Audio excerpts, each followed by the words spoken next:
Ladies and gentlemen, our referee has called a stop to this contest, declaring the winner by knockout and new MMA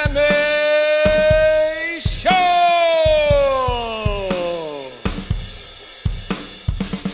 Greetings, ladies and gentlemen, and welcome to another exciting round of and new MMA show. I'm your host, Michael Hansen, and I do all kinds of bodacious things with microphones because I'm a ring announcer. I'm joined this week, as I always am, by my two buds, both of whom bring MMA punditry to new heights. Introducing first, he is in the state of New York. He is Mark Prio. Hi, buddy. What's up, boys? How we doing? Different schedule for us this week, doing this on a Tuesday night instead of a Wednesday night. So I had to come here straight from the city. Didn't go home. Don't have my usual paraphernalia. I'm not in comfortable clothes, and I'm very jealous looking at the two of you. You look great. But hey, we're ready to go. And I have cuts all over my face from my son. I guess you can't really see them. No. 1, 2, 3. I was just dripping blood from my 2-year-old son, who thought that in the middle of us play wrestling, he should just dig his nails into my face. Yeah, that's what happens. So it's good instincts. Yeah, he wasn't going to lose. I give him credit. Listen. He was like, "Look, I'm stuck, so I'm going to get out." Speaking of blood and guts and digging in, introducing now, he is in the Sunshine State of Florida. He is the Nicaraguan Nightmare, and that nickname is becoming more and more appropriate. Omar Artola. What's up, man? Tell the audience what's new in your world. So this past weekend, I did my level 1 test for Muay Thai. Basically, that means that I am competent enough to defend myself, and I know combinations and things like that, right? Basically, a fundamental understanding of it so that I can start training with the fight team and kind of get more advanced training and more kind of specialized stuff as opposed to the all-level stuff that I've been going to. Omar got head kicked and was told to go away and not come back. Omar definitely got head kicked. That is true. That is a true statement. It was dope, though, man. It was a really good experience. It's something that I had been working on and training for pretty hard for like the last year and change. Going sometimes to 4 classes a day, 2-3 times a week. It was a lot. I love it though. I mean, I wish I could find a way to make fucking money doing something fight world related because I hate my career and I love this so much. I do. I can't tell you how much I do. If I could live in that gym, I would. But I think I'm a little bit too late in my life to start a career in fighting from scratch. And I don't know anything else that really makes tons of money that I could really support my wife on right now. You've already said, though, that you don't really want to fight, right? I mean, I don't, but if this was 19, 20-year-old Omar, I probably the fuck would. Oh, sure. Yeah. Yeah. So, yeah, it's a fun process, though, man. I really enjoyed it. Chase, for those of you, I think we've talked about it on here before. Chase Brooks, Warriors Cup alum. Champion. Probably moving his way up into the pro circuit sooner rather than later. I got to hold pads for him in his last round, in my last round of my test. It's basically a way for you to prove that you can not only obviously hit pads, but also hold pads for somebody who's of a higher level and really give them work and give them the proper practice and versatility and things like that. And that you don't get your ass beat at the same time and you know how to properly hold pads. So Chase was definitely a test for me. I've never held pads for somebody who hits that hard and is that fast. But it was dope, man. It was a really good experience, and I've never felt better. It was that's awesome. A real amazing feeling to have done and gotten through that, and because I know the work I put into it, so it's a fulfilling feeling for sure. Clap it up real quick for this bro. guy. It's fucking awesome. I appreciate it. Congrats, Omar. You are on your own marquee this week. Yes, thank you. Speaking for those of you who are not aware, that is a privilege. folks. Yeah. Oh, what Privilege. a comment that was. What did he say? Delusional. delusional. He called us We're delusional. delusional. Are they? To think that Like if we were fucking making trophies in our spare time for these people. Man, I mean, could there be more obvious sarcasm than Never. our I will never say it congratulations again. for being on? I'll our never marquee? say another fucking joke again on this show. Oh my god. Oh God, people. What's new in my life? My wife is having a baby any day. We are fully, Right, dude. Jesus. we are fully in the go zone. She could labor could begin literally any moment. I could get a text right now. She's like, I'm going to labor. Wow. Great timing. My 2-year-old is sick. He has a fever and a nasty cough, which is great. I really wanted to go into this delivery and new birth with like a little more, rest, but that's not going to happen. So just more espresso every day, a little more espresso. Just not going to happen for a few more years.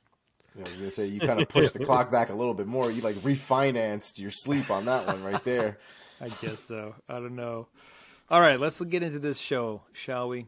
We're going to start off as we always do with our first segment on the marquee, talking about fights from this past weekend's PFL and Bellator action. There will be no update to the Prio rankings because Mark only maintains his own rankings system for the UFC. We're going to get an update, though, from Omar in these segments inside the MMA sphere, where Omar tells us what's going on in the news in the MMA world. And then we are going to look ahead to this weekend's action. We also have PFL action again this weekend with PFL 2 of the 2023 regular season for the PFL. And, of course, the massive, sneaky pay-per-view UFC 287 Pereira versus Adesanya 2 going down in Miami. Holy shit. What a fucking great card. I'm so excited. And then we can end with a little bit of trivia if it's not 2 in the morning. All right. Before we get into any fight talk, gentlemen, let us first thank our audience. If you guys are watching this right now on YouTube, thank you so much. We appreciate each and every single one of you who watch every week our full episode and our clips. If you have been liking what you've been watching, please subscribe to our channel and hit the bell icon so that you never miss an episode. Hit the thumbs up. Costs you nothing. Helps us out a ton. Our favorite method of engagement is down in the comments, though. If you like any of our takes, let us know if you agree. And if you disagree, we want to hear your takes as well. We always appreciate that thoughtful back and forth. Hey, if you want audio only, we got you. You can find us wherever you find your podcasts. And, of course, find us on social media. We are pretty active on Instagram and Twitter. You can find us on all the socials at @&new_MMA show. If you want to email us and perhaps sponsor the show, you can email us at andnewmmashow@gmail.com. With that being said, let us get into this. This week, the name on the marquee has got to be Brendan Loughnane, who this past weekend at PFL 1 of the 2023 season defeated Marlon Moraes by TKO via leg kicks at 1 minute 11 seconds of round number 2. Mark, I've been talking too much. Save our audience from my voice and give us your reaction to Brendan Loughnane, the defending champ from last season, moving on in this opening bout. I don't know if I have ever seen someone so completely decimate both legs of a fighter in the first 5 minutes of a fight. I mean, in under a round, Marlon Moraes just had 0 working legs. It was wild. And I know that we have seen before how good Brendan Loughnane's kicks can be. They carried him to they were one of the keys to his finals victory over Bubba Jenkins last season. But in this instance, I'm almost like, I don't know if that was more Brendan Loughnane or more Marlon Moraes just being brittle everywhere now. Like, we know his chin is gone, but now I'm like, is everything gone? Like, I don't know how he fell apart so quickly. And it's not like it was a crazy barrage of kicks. It was just like some well-placed kicks to each leg, and it was a wrap. So, as I said, we know he has nasty leg kicks, so I will give the credit to Brendan Loughnane. And props to Moraes, honestly, because he could have quit. The dude's leg stopped working by the end of round 1. As I said, the doc was checking him out, and he was like, I'm good. He came out round 2. He actually made it interesting for a minute or so there, really tried to push a pace, but Brendan just bided his time, waited until he could pick a spot, and landed another big one to put Marlon down for good. And he picks up right where he left off here. He's already number 1 in the standings because he got 5 points here, and the rest of the wins were decisions, so they were 3-point wins. He called out Movlid, who we'll get to, who obviously is his most recent loss. You know he wants that rematch. I'd imagine a bit further down the line we may see it, but you can't start much better than that for Brendan Loughnane, and I'm sure he's thrilled to have, as much as it's a guy who was a career bantamweight and all that, I'm sure he's thrilled to have the name Marlon Moraes on his resume as a finish. Omar, give us your reaction to Brendan Loughnane starting off his 2023 bid for this PFL featherweight title with an emphatic opening win over the veteran Marlon Moraes. Yeah, that's about as bad as leg kicks can generally get. If you go back and you watch those leg kicks, when you are learning leg kicks for the first time, the target is the thigh, right? Like if you think of a chicken or a turkey leg, the top of that meat, that's where you want to kick, right? All of that surface area, all of that muscle that you can damage and you can kind of stiffen up and make unusable. Not to mention, it causes the least amount of damage to your own leg because you're not hitting bone. Loughnane is an animal. This man literally kicked shin on shin multiple times on purpose. There were certain times where he kicked almost the side of the knee at certain points, tried to get the back of the calf. But there were a lot of moments where he went right on the shin. And if you're going to do that, one, your conditioning needs to be on point for your legs. But the other thing is you got to know where to kick both on your leg and also where to kick on the guy's leg, right? Your opponent's leg. The thickest part of your shin bone is basically going to be kind of halfway into your shin and up between your knee. That's the thickest and the most brutal part of your shin. Below that is where it starts to get sketchy and it starts to get thinner. And that's where you really start to see guys, whenever they break their legs, you've seen it with McGregor, with Weidman, with Anderson Silva, all of those breaks happen at the bottom portion of their shin because that is the thinnest portion of the bone. That is basically where Loughnane was throwing those kicks, and he was throwing them and landing them at the top portion of his own shin. So he was hitting with the heaviest part and the thickest part of his leg on the thinnest part of Marlon Moraes' leg. And it was, dude, I was watching those, and Marlon was trying to check them.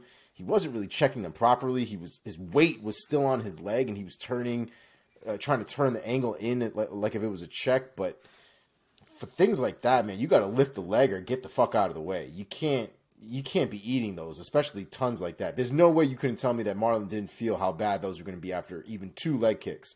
You had to adjust after that. He ate way more than he should have in that first round. By the time that round was done, you could see him in his corner. Like, I think he was pulling through it, but when was the last time you saw Marlon look like that? Genuinely concerned and having to rev himself up because his legs were dead in the water. It was a great outing for Loughnane. It really gives me pause for Marlon because I don't think this was a durability thing. That, I think, literally would have happened to anybody. Anybody would have stepped into that cage with Loughnane with that game plan and allowing Loughnane to pull off that game plan, their legs would have been destroyed too. But I think where I got some issues with the Marlon performance was the IQ, was his inability to make the adjustments during the round. In the beginning of the second round, that kid came out like they shot his ass out of a cannon. He knew he had nothing left. He wasn't going to survive another couple leg kicks. So he did everything he could in the second round to try to finish it. And a Hail Mary before the fight's even over. There just had to have been better fight IQ. There had to be a better approach to that fight. I don't really know. You had to have known that that was coming. Like the guy, Loughnane, it's not the first time the man has thrown leg kicks. You know what I mean? No, it's I don't know. One of his calling cards, pretty much. That's what I'm saying. Yeah. I don't know where the game plan was. I don't know what the strategy was. I think Marlon is still very talented. I don't know how long I'm going to keep saying it, but I still think he's really talented. There's nothing from that performance that makes me think physically he can't get the job done. But the choices or the lack thereof that he makes in that cage sometimes is going to be his downfall for the rest of his career if he doesn't do something about it. Man, oh man. Yeah. Fair enough. There were Oh, sorry. I was just going to say something quick. No, there were please. a couple of those. It was like 2 in a row where it was not the typical whack sound, and it was just like that deep, absorbent thud twice in a row. And as soon as you heard that happen and then happen again, it was like, oh, man, I think this is going to go south quick. And literally, that is what happened. Yeah. Anytime I hear that dense smacking noise, almost like you're hitting a wall. Yep. That really, it starts to churn the inside of my stomach. You know, there's one dude that I know from the gym who fought his first kickboxing match, not a Muay Thai match, so kickboxing, no shins, no elbow, or no shin pads, no elbows are allowed, right? Just hands and feet and legs and stuff. And he slammed, they both tried to kick each other at the same time, and they both slammed their shins into each other. And I asked him about it, and I saw it in the video, and I saw his face just go, just from the moment that it happened. And then he got back into the fight, and I asked him later, he's like, dude, that was one of the worst sounds I've ever heard. I wanted to throw up in the ring. It was the worst sound ever. That was such a real insight I've never had in my life before. Huh.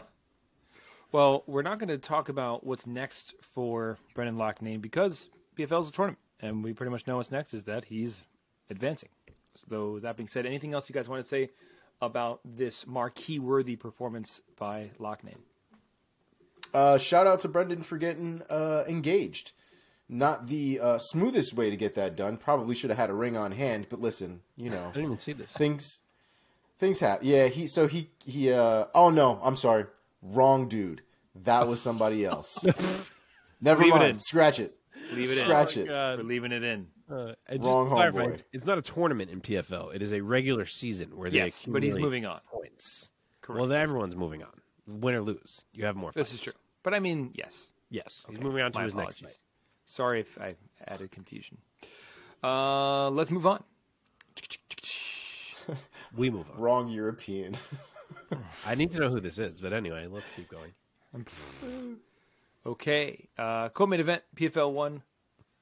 Light heavyweight division, Rob Wilkinson defeated Thiago Santos by unanimous decision, 29-28 across the board. All three judges had it the same way. Omar, start us off. Give us your take of, once again, the defending champ, Rob Wilkinson, starting off the 2023 season in style.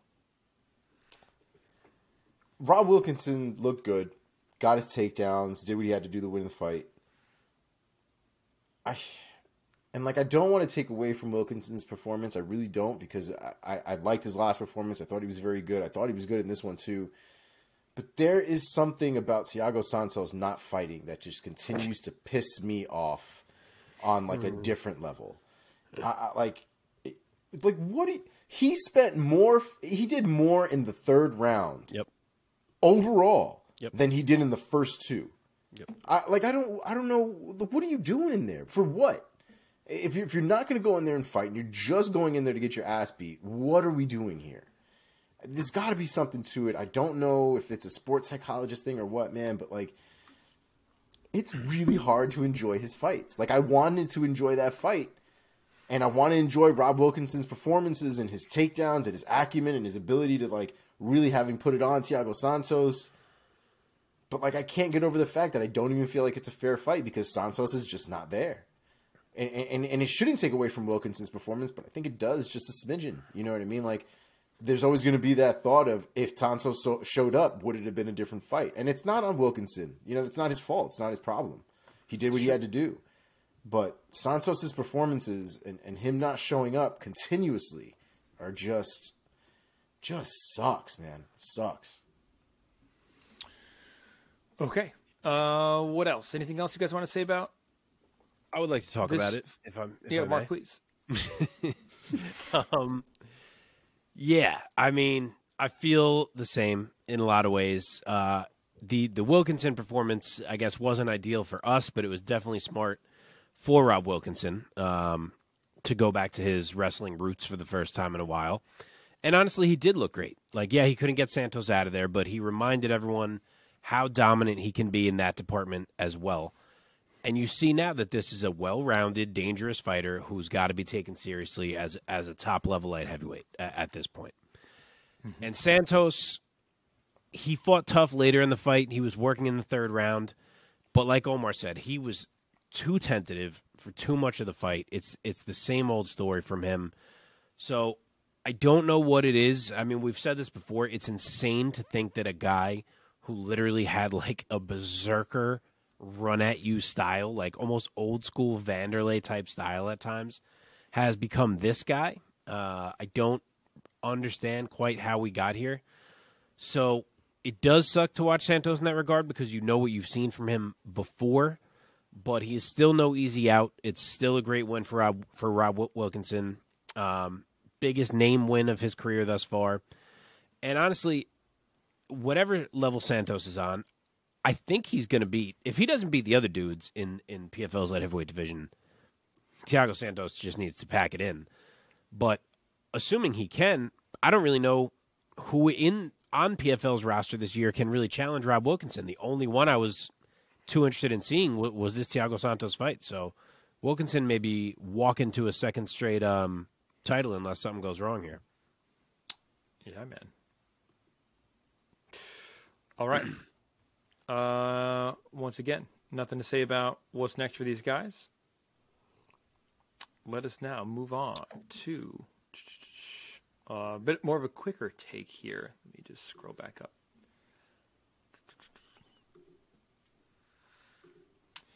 Okay, Krzysztof Jotko gets his first PFL.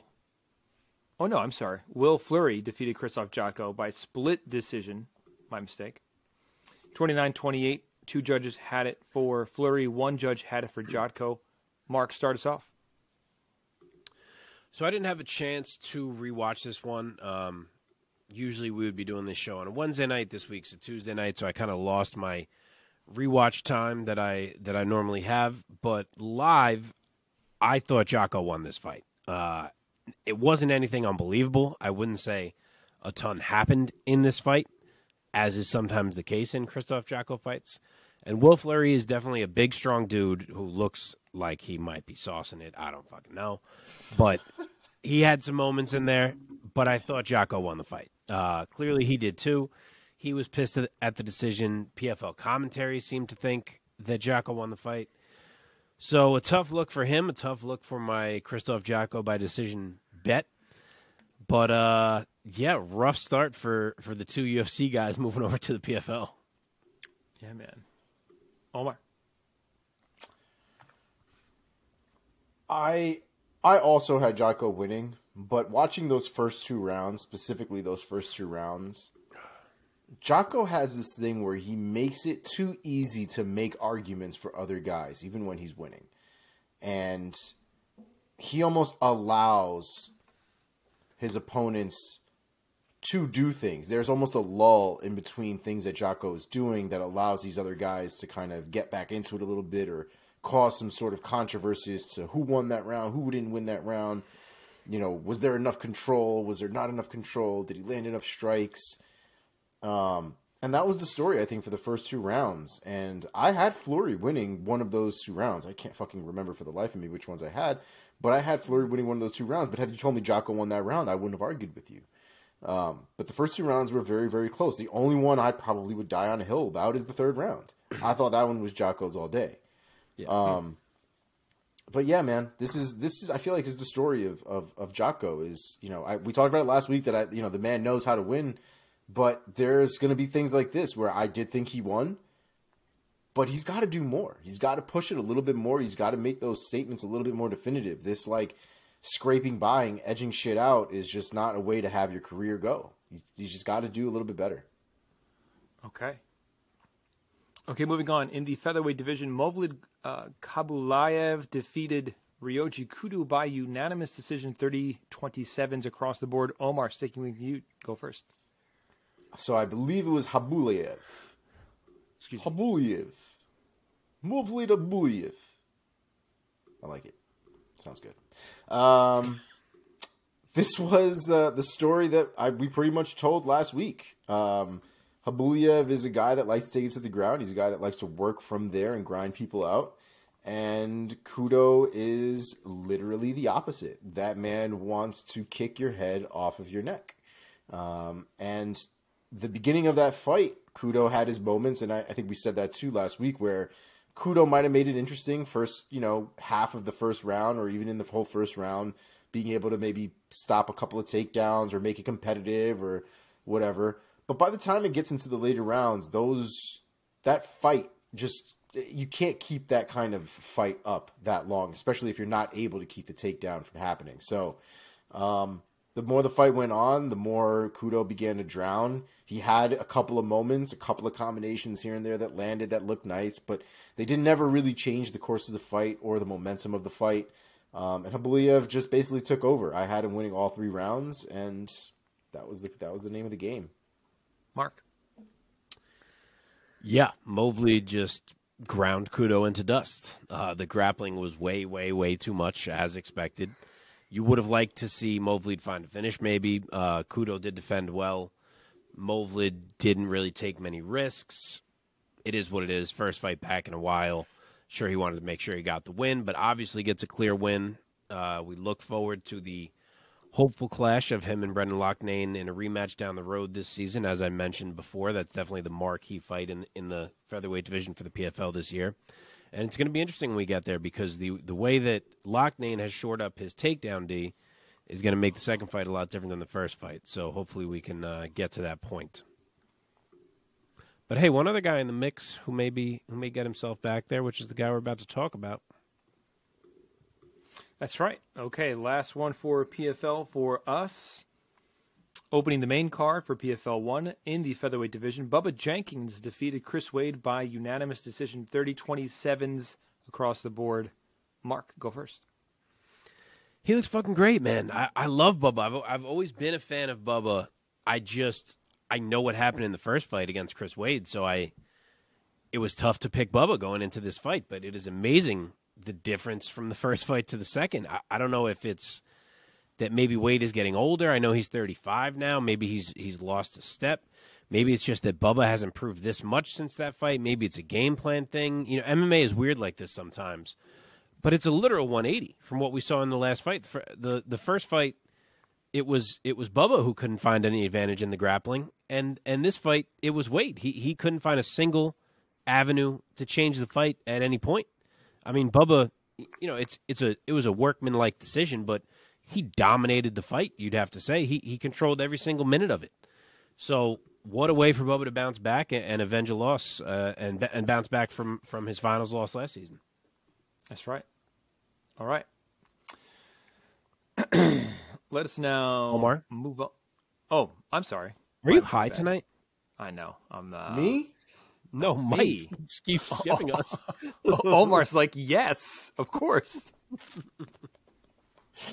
So the Bubba Jenkins fight was a grindy fight. You're probably not going to find a grindier fight than that one. But I am not sure who I am more annoyed with after watching that fight. Fucking Chris Wade or Chris Taglioni. Because the two of them were a fucking pair in there that night. Unfucking believable. Yeah, first, Bubba Jenkins lands a beautiful knee. Yes. Right to his chest. There's literally nowhere near Chris Wade's face. And Chris Wade, my face. He hit me in my face. I mean, take the fucking Oscar away from Aljo and give it to goddamn Chris Wade, because my God. And then Chris Taglioni, oh no, separate. This is terrible. Not the face. And then they show the goddamn replay, and we're not even in the same fucking realm as his face. Okay? Not even in the same realm. Meanwhile, it was like a 3-minute break to watch this replay. Now, to Chris Taglioni's credit, if replay. there's any credit to give this man, he reset them back into the position where Bubba at least had the advantage, and he didn't just, I made a bad decision. He actually made it worse for Wade. He took Wade off his knees and put him on his butt. Yeah, fuck Wade. That's what he gets for lying. Yeah, for real. He didn't get hit in the face at all. And then the second time, Bubba basically kind of punches him in the face off of a leg kick, and Chris Wade's like, he poked me in my eye. Dad, he poked me in my eye. And Tiny's like, no. Not the eye. I hope you Stop. never meet Chris Wade in person. I'll just listen. If he tries to hit me, I'll just do what he did to Bubba. Just my face, hit me in the face. Stop. Rude. I know, but I was annoying. It was very annoying. There felt like there was a lot of milking going on for a lot of that stuff, especially the body kick. I think the body kick annoyed me more than the eye poke. From Chris Wade's perspective, I could see how even the knuckle in the eye might have felt like an eye poke. I get that. I'm sympathetic to that. But fuck Tyone. I mean, Jesus Christ. I mean, you had to see what's going on there. This kid passed his level 1 test, Mike, and he thinks he can talk shit to pro fighters now. That's what I'm saying. That's what I'm saying. The knee to the chest was bullshit. Chris Wade knew. Chris Wade knew that didn't touch him at all. Of course he knew. Went into full Oscar mode.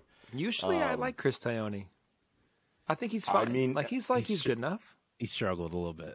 It wasn't great, Mike. It wasn't a great showing. Listen, everybody has an off performance every now and again. I'm not gonna, absolutely. I'm not gonna throw him in the fire. But this just wasn't great. Not great. Okay. Who else needs to say things now? You can go to Bellator, my friend. Okay, Bellator 293, Golm versus James went down in Temecula, California at the Pachanga Resort and Casino. Let's talk about this main event. Heavyweights, my man Marcelo Golm did not get it done. Daniel James defeated him by TKO via punches 26 seconds into the third round. Mark, start us off. What was your take of these two bigs clashing and Daniel James coming away with a TKO? It started off pretty encouragingly for Marcelo Golm. Like, first round of the fight was basically 5 straight minutes of the clinch. But Marcelo Golm, despite being the much smaller man, did pretty well. He may have even won the round. So, encouraging round. Then round 2, they come out. He goes right back at it. He's initiating the clinches now, and you're kind of realizing this is his game plan. He's trying to wear on James, tire him out. Midway through the round, he gets the takedown. He does some work on top. I mean, got largely controlled on top. He didn't get to do a ton, but still was on top. Looks like the game plan is working for Golm. Maybe James is getting tired. And this man, Daniel James, 41-year-old, a borderline career journeyman Daniel James, comes out in round 3 and says, fuck this shit. And 30 seconds later, Marcelo Golm is dead. Like, dead. He fucking put him down so badly. And that is a big-ass dude who carries big power. And out of the clear blue now, he finds himself as the number 4 ranked heavyweight in Bellator's heavyweight division. What a sport, MMA. Yeah, man. Omar, what was your take of that finishing sequence? Daniel James started off with that very nice uppercut that rocked Golm and ultimately getting him out of there. I mean, if there wasn't a bobblehead for Golm before, there will be afterwards. I mean, James hit him with an uppercut, made his head just do one of these things. Then he hit him with a left hand. His head was still doing one of these things here. And then he'd get on the ground. His head was still doing one of these. It was, bro, what does Daniel James walk around at? Because I don't know. That man is gigantic. It could be close to 300 pounds, man. He's a giant. That's crazy. He's too big. That dude is way too big. He's a massive human being. And Golm is not small by any stretch of the imagination, but he looked tiny in there compared to James. For sure. But yeah, man, it didn't take a lot once James actually landed something clean on Golm, it was done. It didn't take much. It was a solid finish from James, but it was a comeback. I mean, he was getting worked for that fight. Yeah, man. But good performance. All right, what is next for Mr. Daniel James? Mark, take this one. So, I don't know what Czech Congo's up to, but I would like to put them two in a cage. You could get tentative Congo, but you could also get one of them killing the other one, which would be awesome. But I will say, it's not out of the realm of possibility to think that he gets Valentin Moldavsky, who's coming off the Linton Vassell loss, which may not go well for James. I mean, that could be the one where maybe he gets exposed. But the point is just what a wild 2-fight ascension for Daniel James. Yeah, man. Yeah. Any other ideas, Omar, or anything that Anything that resonated with you? No, I don't. Bellator's rankings are odd to me, but I will say, out of the two that Mark just said, the Czech Congo one seems like somebody's bound to get messed up in that fight. So I might go with that one. Yeah. Okay, let's move on to the women's featherweight division in Bellator. Kat Zingano, the 40-year-old. Man, I was really proved wrong with Bellator's main and co-main event. My theory of going with the youths backfired on me. The 40-year-old Kat Zingano got it done over Leah McCourt by unanimous decision, 29-28, 30-27, and a 29-28. Omar, take it first. What was your take on Alpha Cat getting it done? She definitely did enough to win the fight. I thought she had a lot more top control. But I thought Leah McCourt made a good accounting of herself, man. That girl is a fucking scrapper. And she did not stop fighting from beginning to end. She showed no intimidation that she was in front of Kat Zingano. I just think she didn't have the overall ground game, I thought, to really keep Zingano on a back foot. There were a few reversals. There was fight from Leah McCourt. She did not make that easy for Kat Zingano. By the end of the fight, Leah McCourt got opened up from a lot of the elbows that Kat was throwing from top position. And I do think the proper person won. I thought Leah McCourt won round one. I saw a couple judges gave Zingano, I think, all 3 rounds, if I'm not mistaken, at some point. One judge did. Yeah. One judge did. Yeah. But I did have the first round going to Leah and then the last 2 going to Zingano. I thought it was a very competitive fight. I think we talked about it last week that I didn't know what kind of condition Kat Zingano was going to be in, what she was going to look like now going in. All I knew for certain is that McCourt is a scrapper, and that girl was not going to stop fighting. And I think we got that. But we also got the answer that Kat Zingano is still here, still fighting. Technique is still really good. So it was good accounting from her as well. I thought it was a great fight. Mark, what did you make of Kat Zingano getting it done over Leah McCourt by UD? I agree with all that. It was a really competitive fight. The whole way through was really up in the air, I would say, midway through that 3rd round. There's another one I would have loved to rewatch. I'm not 100% sure that Kat won without rewatching. I feel like she did enough to get it done, but it was close. Leah did a great job taking her down and controlling her as much as she did. She dropped her at one point with a jab. She did a lot in that fight. Or was it straight or a jab? I can't remember now, but either way, she dropped her. She did a lot in that fight against, obviously, a proven stud in Kat. But Kat is a nasty grappler. Like, you can't control her.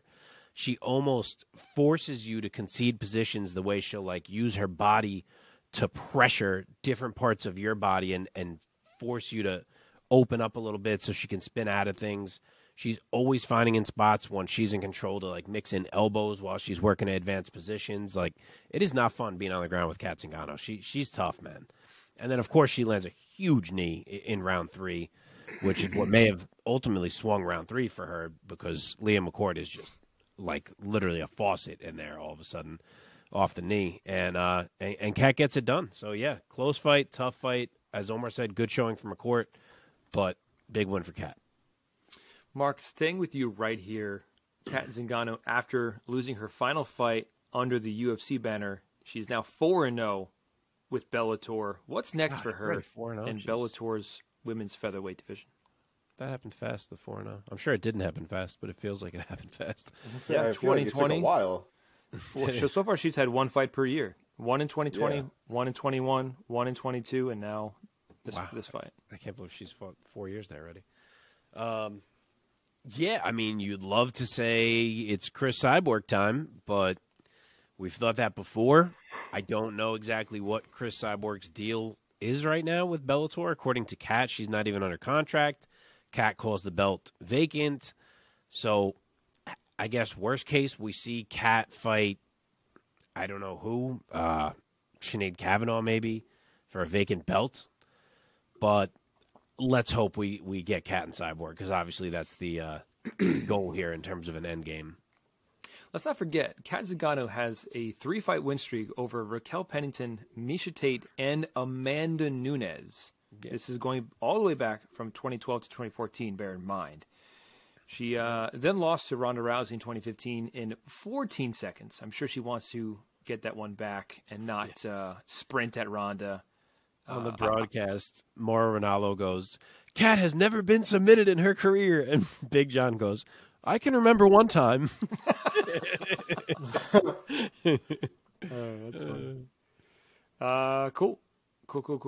Want to move on? Let's move on. Let's one last Bellator fight here.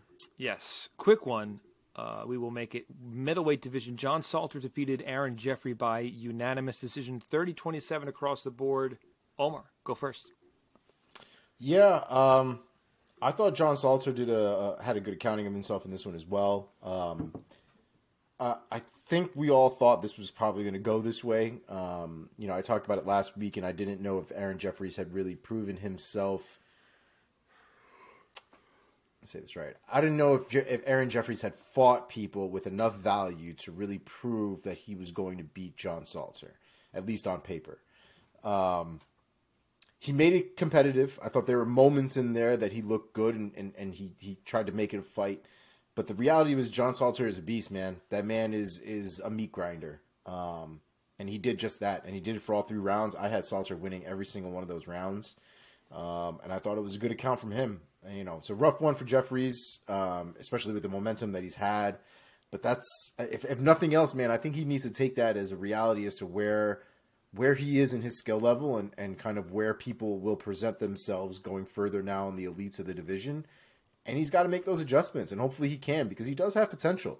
He's just got to tighten up the areas where he's most vulnerable. And people like that, wrestlers like John Salter, they're going to be hard enough to try to keep off of you, but you've got to find a way to beat those guys because they're going to be there. Mark Salter, back of the win column with a UD. What's your take? I mean, this one sucked a bit, let's be honest, but John Salter played to his advantages. And obviously we see he retired post-fight, so I'm sure he went in there thinking, look, I'm retiring at the end of this thing. I'm going to make damn sure I come out of here with a W. So he didn't take a ton of risks. I mean, he was going for it. Jeffery was defending well. Jeffrey's good. But Salter played to his strengths, and it turned out to be a bit of a boring fight. But Aaron Jeffery couldn't do anything about it. He just got out-grappled all fight. So in retrospect, I'm sure Bellator wishes maybe they matched this exciting new contender in Jeffery against someone a bit different than John Salter. But that's what happens, and it's on Jeffery to stop Salter, and he couldn't. So big win for Salter. He's honestly not far from a title shot. You would think maybe one more win, and he could be right there. So I guess a little interesting he decided to retire, but hey, he decided it was time for him, so good on him, and definitely a solid career.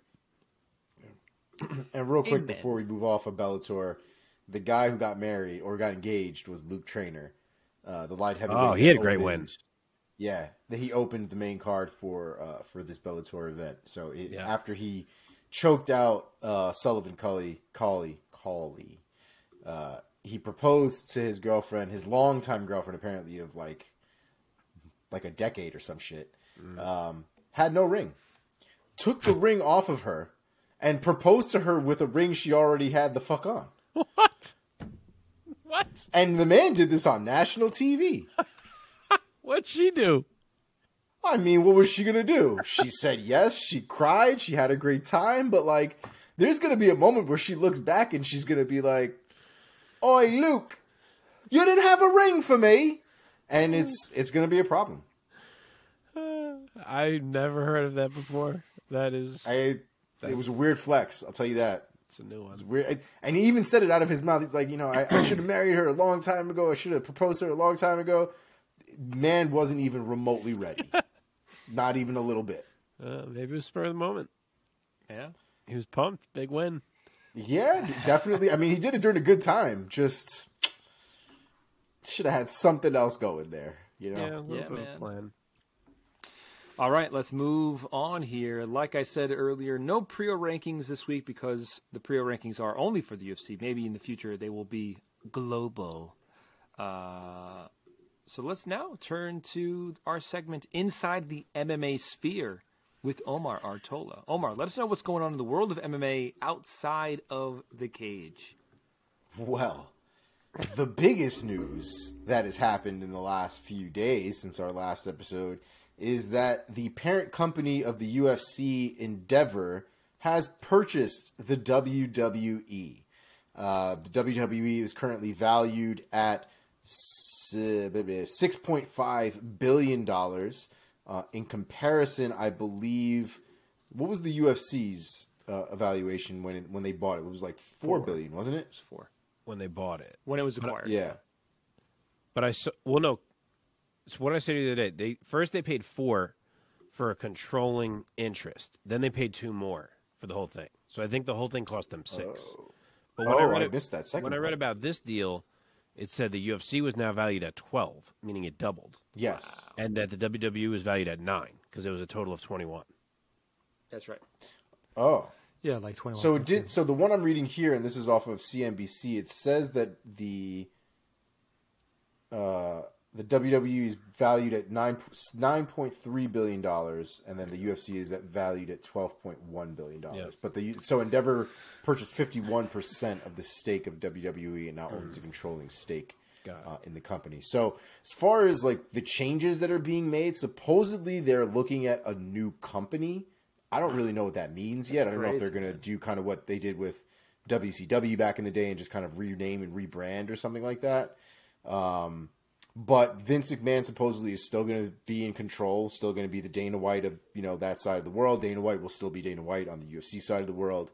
But they expect that the quote was basically that Endeavor knows and Ari Emanuel knows how to deal with the WWE business and knows the WWE business. So they expect good things to come from this and a lot of money to be made. I know us privately, we were kind of talking about what kind of crossovers or what kind of weird things are going to happen now. The one thing I was 1,000% sure of, I would have bet my house on it, was that DC was probably having a fucking a party when this happened. Yeah. I mean, there is nobody, I think, at the UFC more down for WWE than DC. Yes. So I'm sure he was lit about all of it. But that is the big news this week is the purchase of WWE. I saw someone say... Sorry, Mike, go ahead.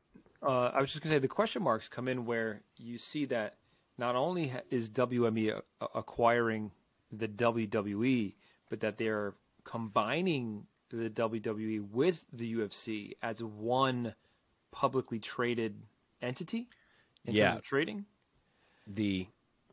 It's the Endeavor stock ticker, I believe. Right. Oh, that the WWE already the UFC is if you want to buy stock in the UFC, what you're buying is Endeavor, which is more than just the UFC. But right. I think what I read is that I guess there's WWE stock currently, that it's going to be folded into the Endeavor. Endeavor, okay. Yeah. So WME created Endeavor as like a umbrella company? No, Endeavor is the company that bought UFC. I thought WME bought UFC. No. Is that one and the same? I did think there was something WME IMG is involved somehow with it. I don't know if they're the parent company of Endeavor or like the overarching company of Endeavor. Maybe it's the same company. Could be. I don't know. All these headlines just say Endeavor. WME stands for William Morris Endeavor. Oh, okay. There you go. Okay, so it's kind of one of the same thing. It's a shorter. I guess it's just short name is just Endeavor. I was always a little confused about that, but okay. That's probably for the best because I fucking hate saying WME IMG. Yeah, no one wants to say that. Yes. All right. Next on the list, for those of you who may not have been watching UFC for quite some time, maybe you're newer to the game, you may not know this throwback, this deep cut, if you will. But these two gentlemen 100% will. The 45-year-old George Sotiropoulos is returning to fight. In the UFC? Not in the UFC. No. But just fucking in general, this is madness. Yeah. This is straight up crazy. He has not fought in nearly 9 years. What? And he'll be facing a man named Josh Togo in a lightweight contest at a promotion called Hex Fight Series 26.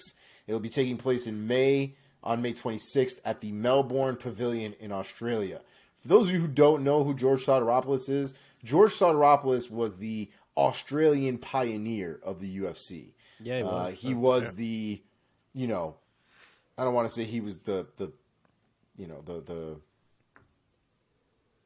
Australian guys we have now, because I think they're at a much higher level than George Sotiropoulos ever really was.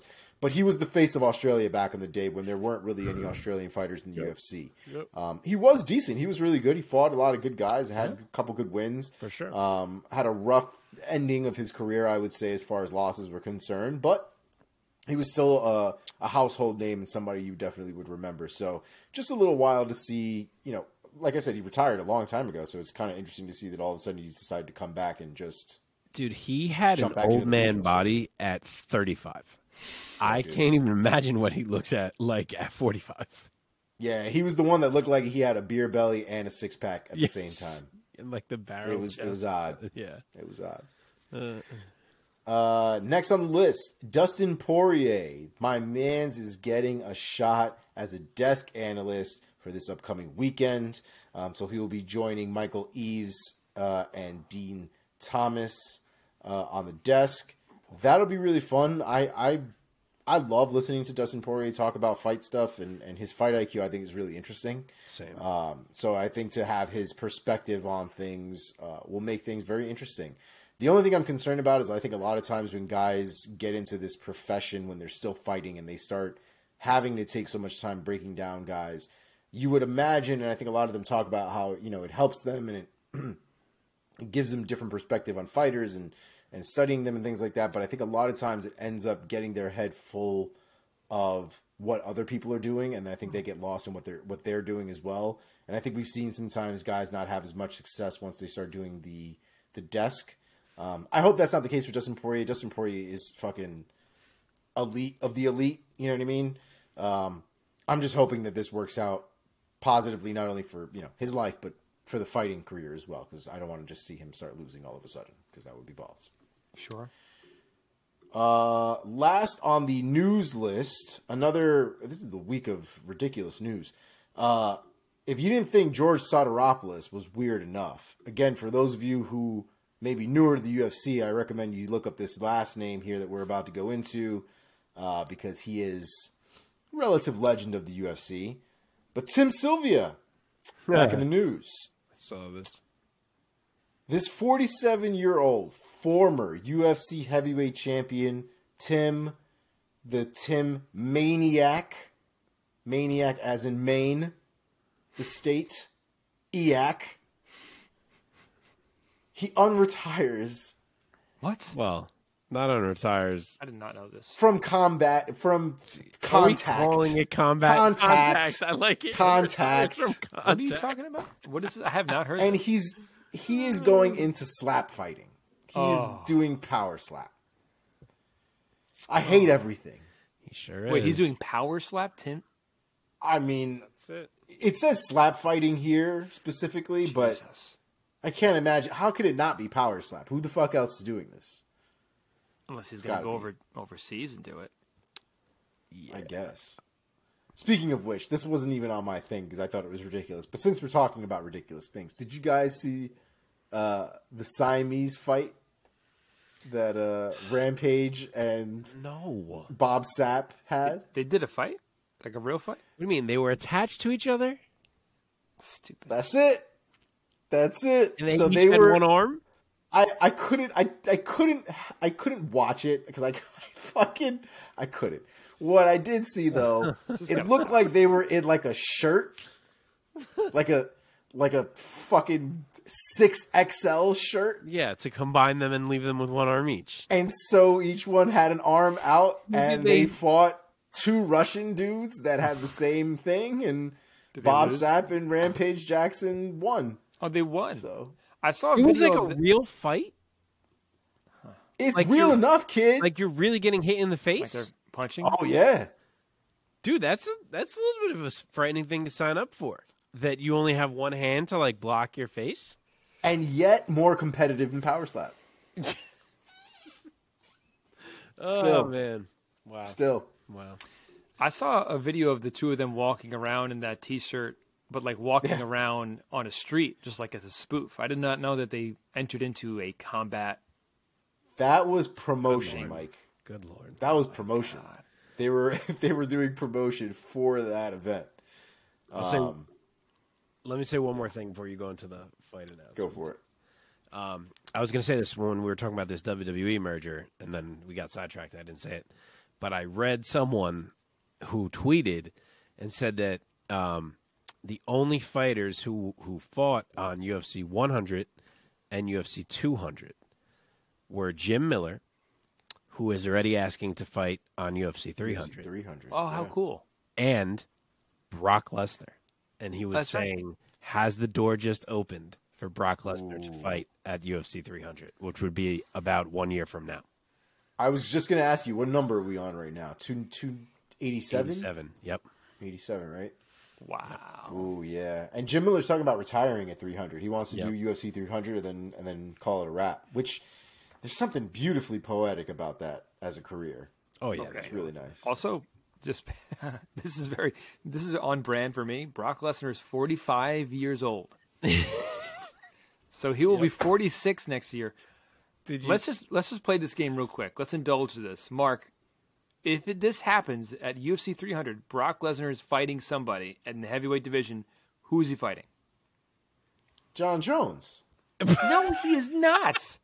The fuck he's not. You're going to tell me they're going to pass up on that money? Yeah, it's John Jones, dude. It's John Jones, He's Mike. 46 years old. Assuming Mike, Jones he is could still be the champ. fucking 52 and they will put Brock Lesnar in there with John Jones. For a title It's shot? Brock Lesnar. He is Brock Lesnar. Athlete, Mike. It's athlete. Brock Lesnar currently, right now, his left tit is bigger than your fucking head, Mike. I'm aware. Right now. I'm well aware.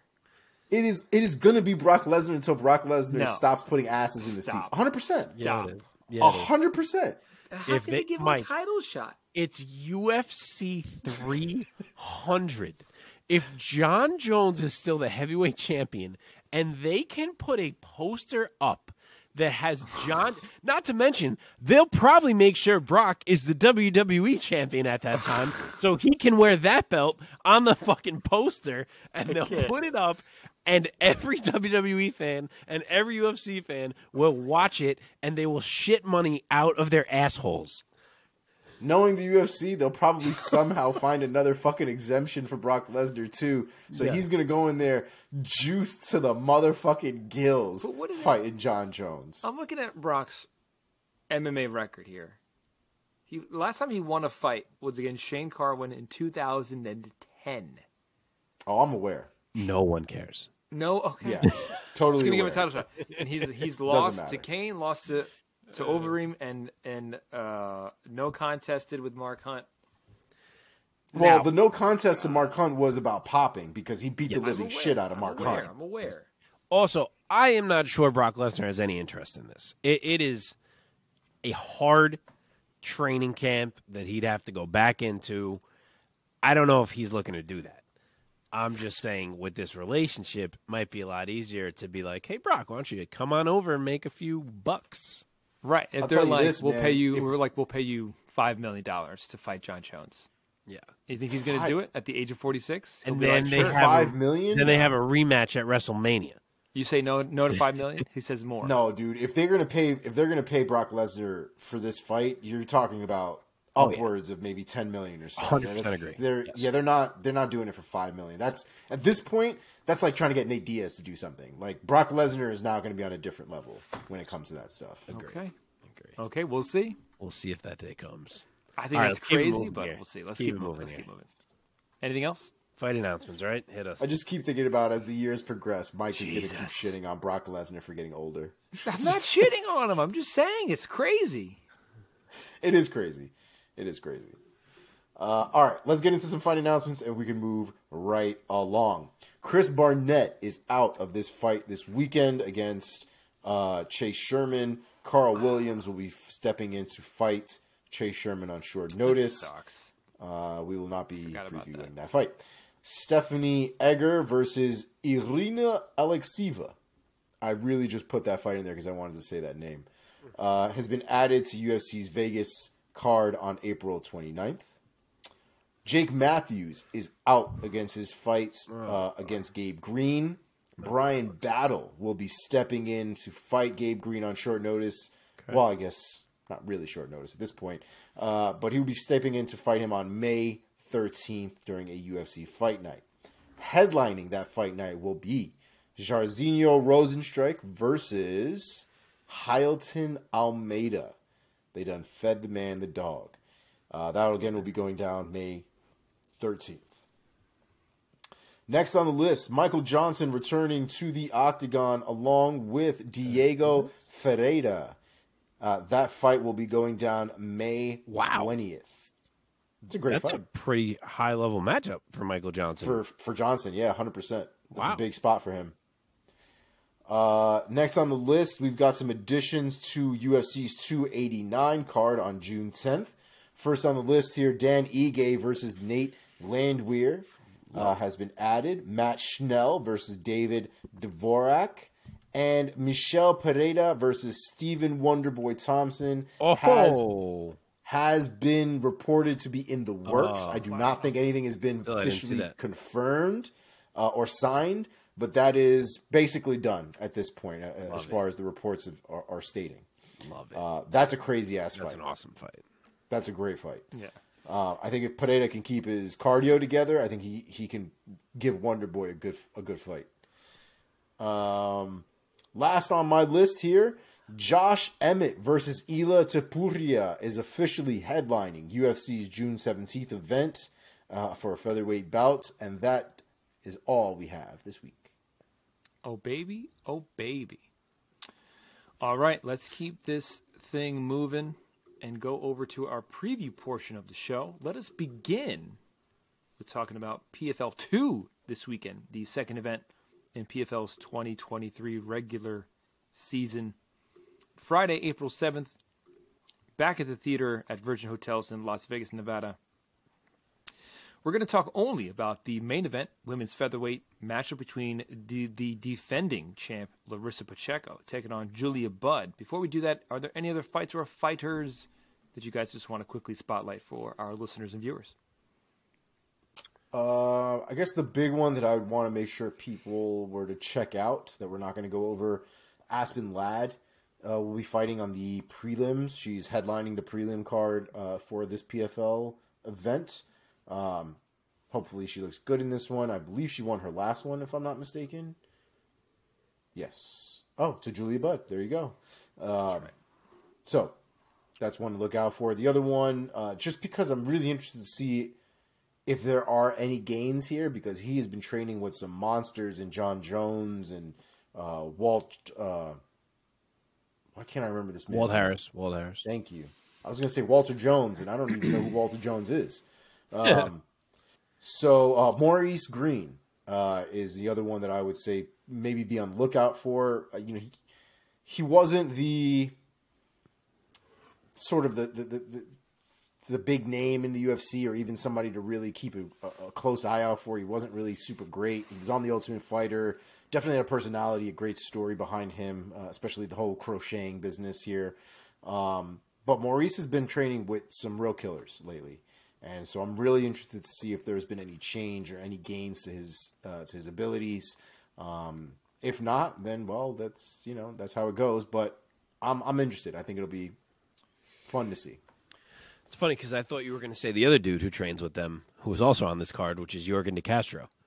Yes. Training partners on the card together. Yorgan De Castro is getting a pretty tough matchup against Denise Goltsov, so we will see how that one goes. And the other one I'll point out is the co-main on this card, which is Bruno Capoloza getting his shot at revenge against Matus Scheffel, the surprising victor last time they fought when Capoloza was maybe coasting, knowing he was ready in the playoffs, so he gets to try to get this one back here.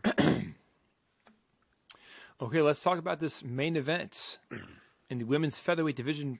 Larissa Pacheco, who caused an upset in the 2022 finals by defeating the two-time PFL women's lightweight champion, Kayla Harrison. And she's going to be taking on the former Bellator champion, Julia Budd. So Pacheco, 19-4 as a pro, almost all finishes, only 2 of her 19 wins went the distance to the scorecards.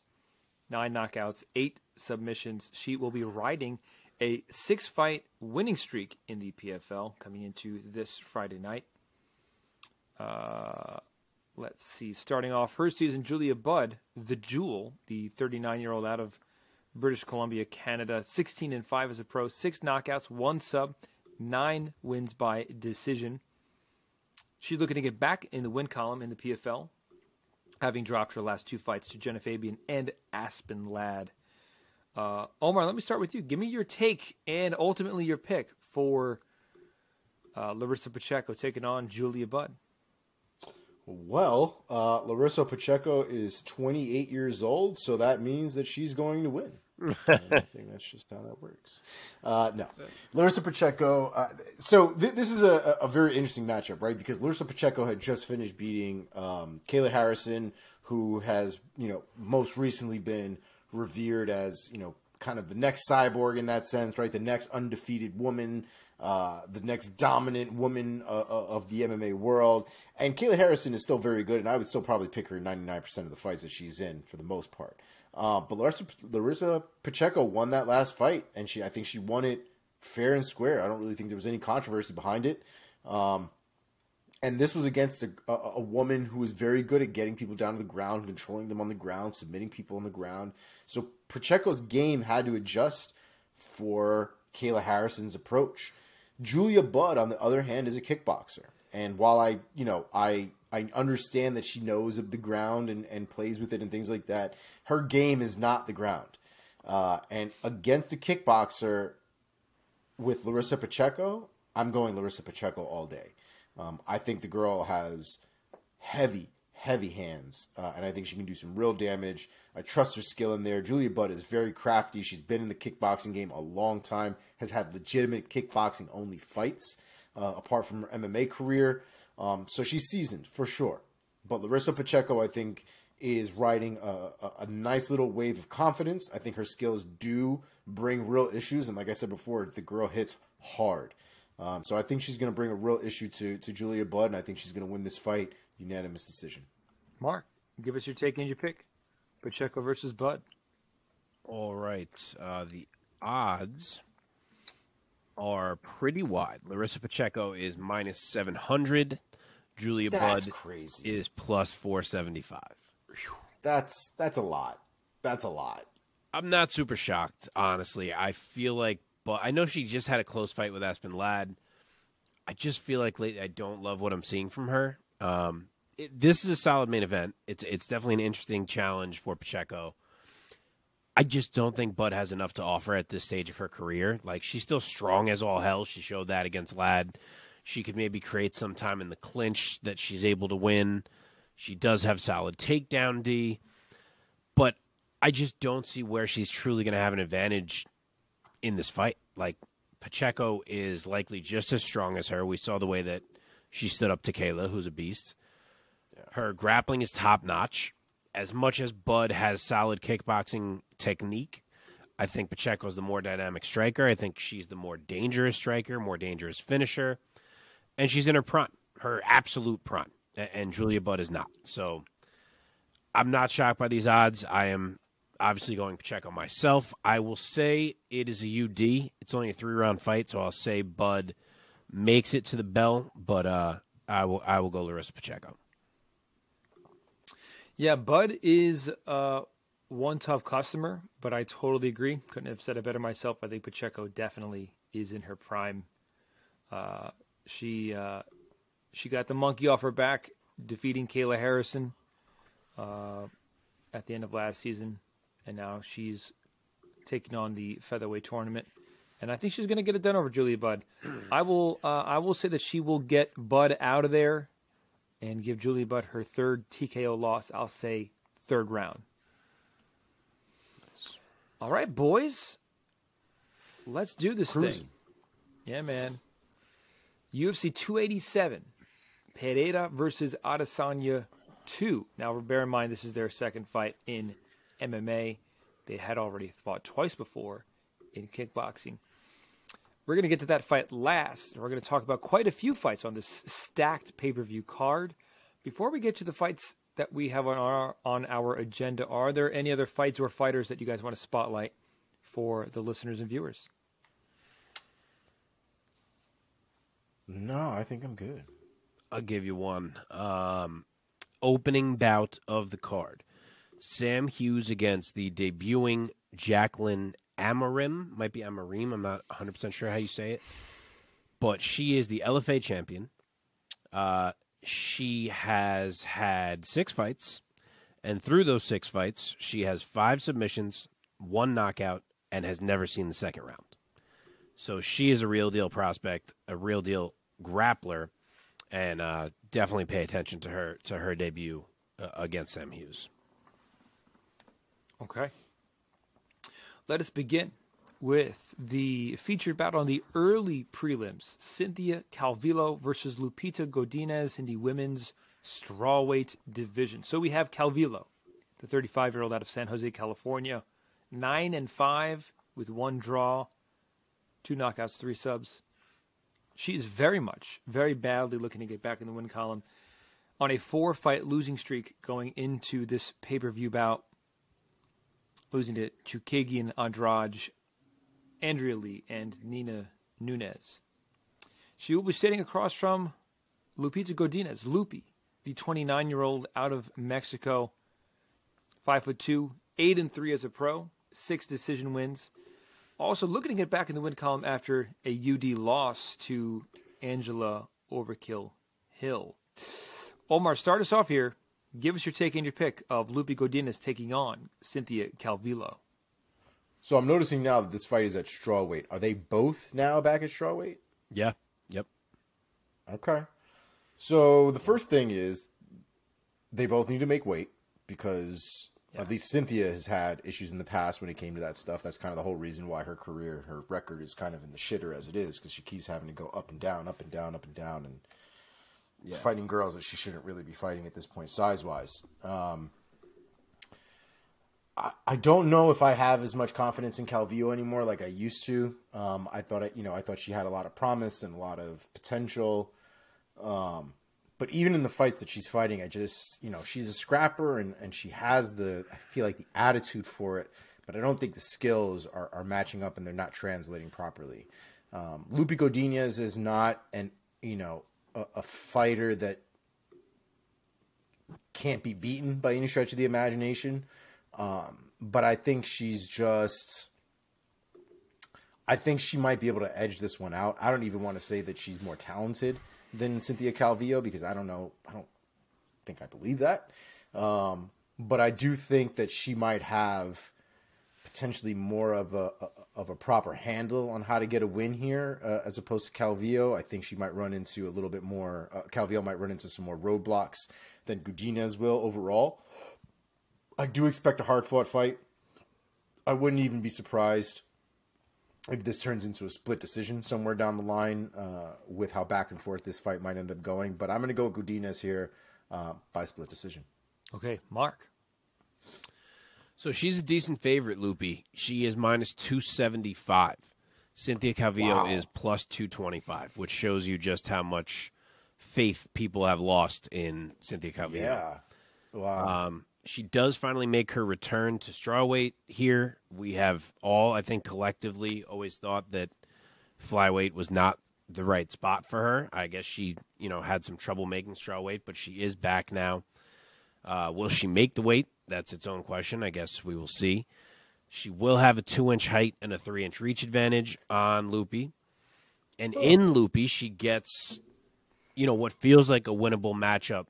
Record-wise, Lupi's kind of been up and down, but generally the downs have been when she gets someone who she cannot get into the grappling with, and Cynthia is going to 100% be in the grappling. She couldn't keep it standing if she wanted to. She's probably going to look to grapple anyway, so we're going to be there. And as much as I want to say, I think Cynthia gets back on track at strawweight because the talent that she once showed down there, it's hard to believe in her right now, and I don't think it happens. I think Lupi is maybe stronger than her. I think she's still improving, whereas Calvillo seems like she's been going the other way. I think Lupi's willing to push a pace just as much as Calvillo is, which kind of takes away one of Calvillo's weapons that she has over some girls. And I think she can maybe just outwork and outgrind Calvillo just enough and kind of outpower her in some spots. So I think it'll be close. I am also saying Lupi Godinez split decision. I think this is probably going to be it for Cynthia, too. I think after this, we might see her. I agree. If she loses this, I think that's it. Yeah, man, I'm also a fan of Lupi Godinez, and we are unanimous with this one, except that I will take her by a unanimous decision.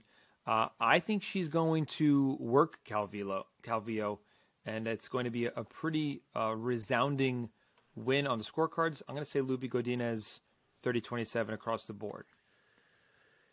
Okay, let's move on to the middleweight division. Gerald Meerschaert taking on Joe Pyfer. Am I saying that right, Pyfer? Yep.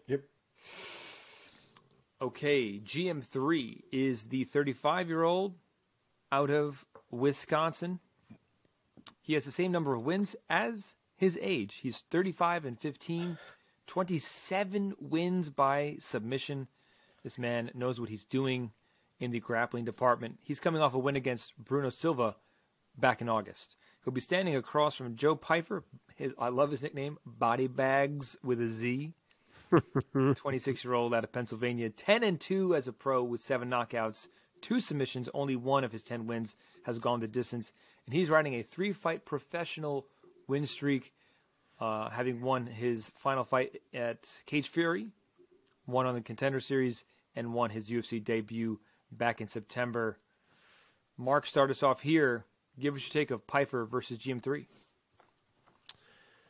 Okay, so Pyfer, despite being the more unproven fighter here, is the favorite. He's minus 200. GM3 is plus 160.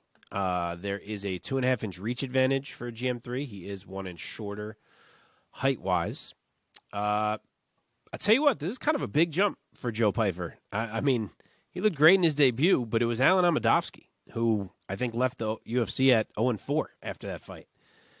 And we kind of skipped some steps here going to GM3. Like, he has wins over a lot of legit dudes. He's won 4 of his last 5 fights. Like, just quick, he subbed Bartosz Fabinski. He subbed Mahmoud Muradov, who's legit. He subbed Dustin Stoltzfus. He lost a decision to Krzysztof Jotko, okay? Then he subs friggin' Bruno Silva. Like, Gerald Meerschaert is a real deal dude. So they're kind of shuttling Joe Pyfer up the line here. And to see him as a minus 200 favorite, I don't know if that feels right to me. I do think he looked really good in his debut, showed a lot of good signs. I think maybe he'll come out hot, maybe landing solid on Meerschaert to start. We've definitely seen Meerschaert have to overcome some rough starts before.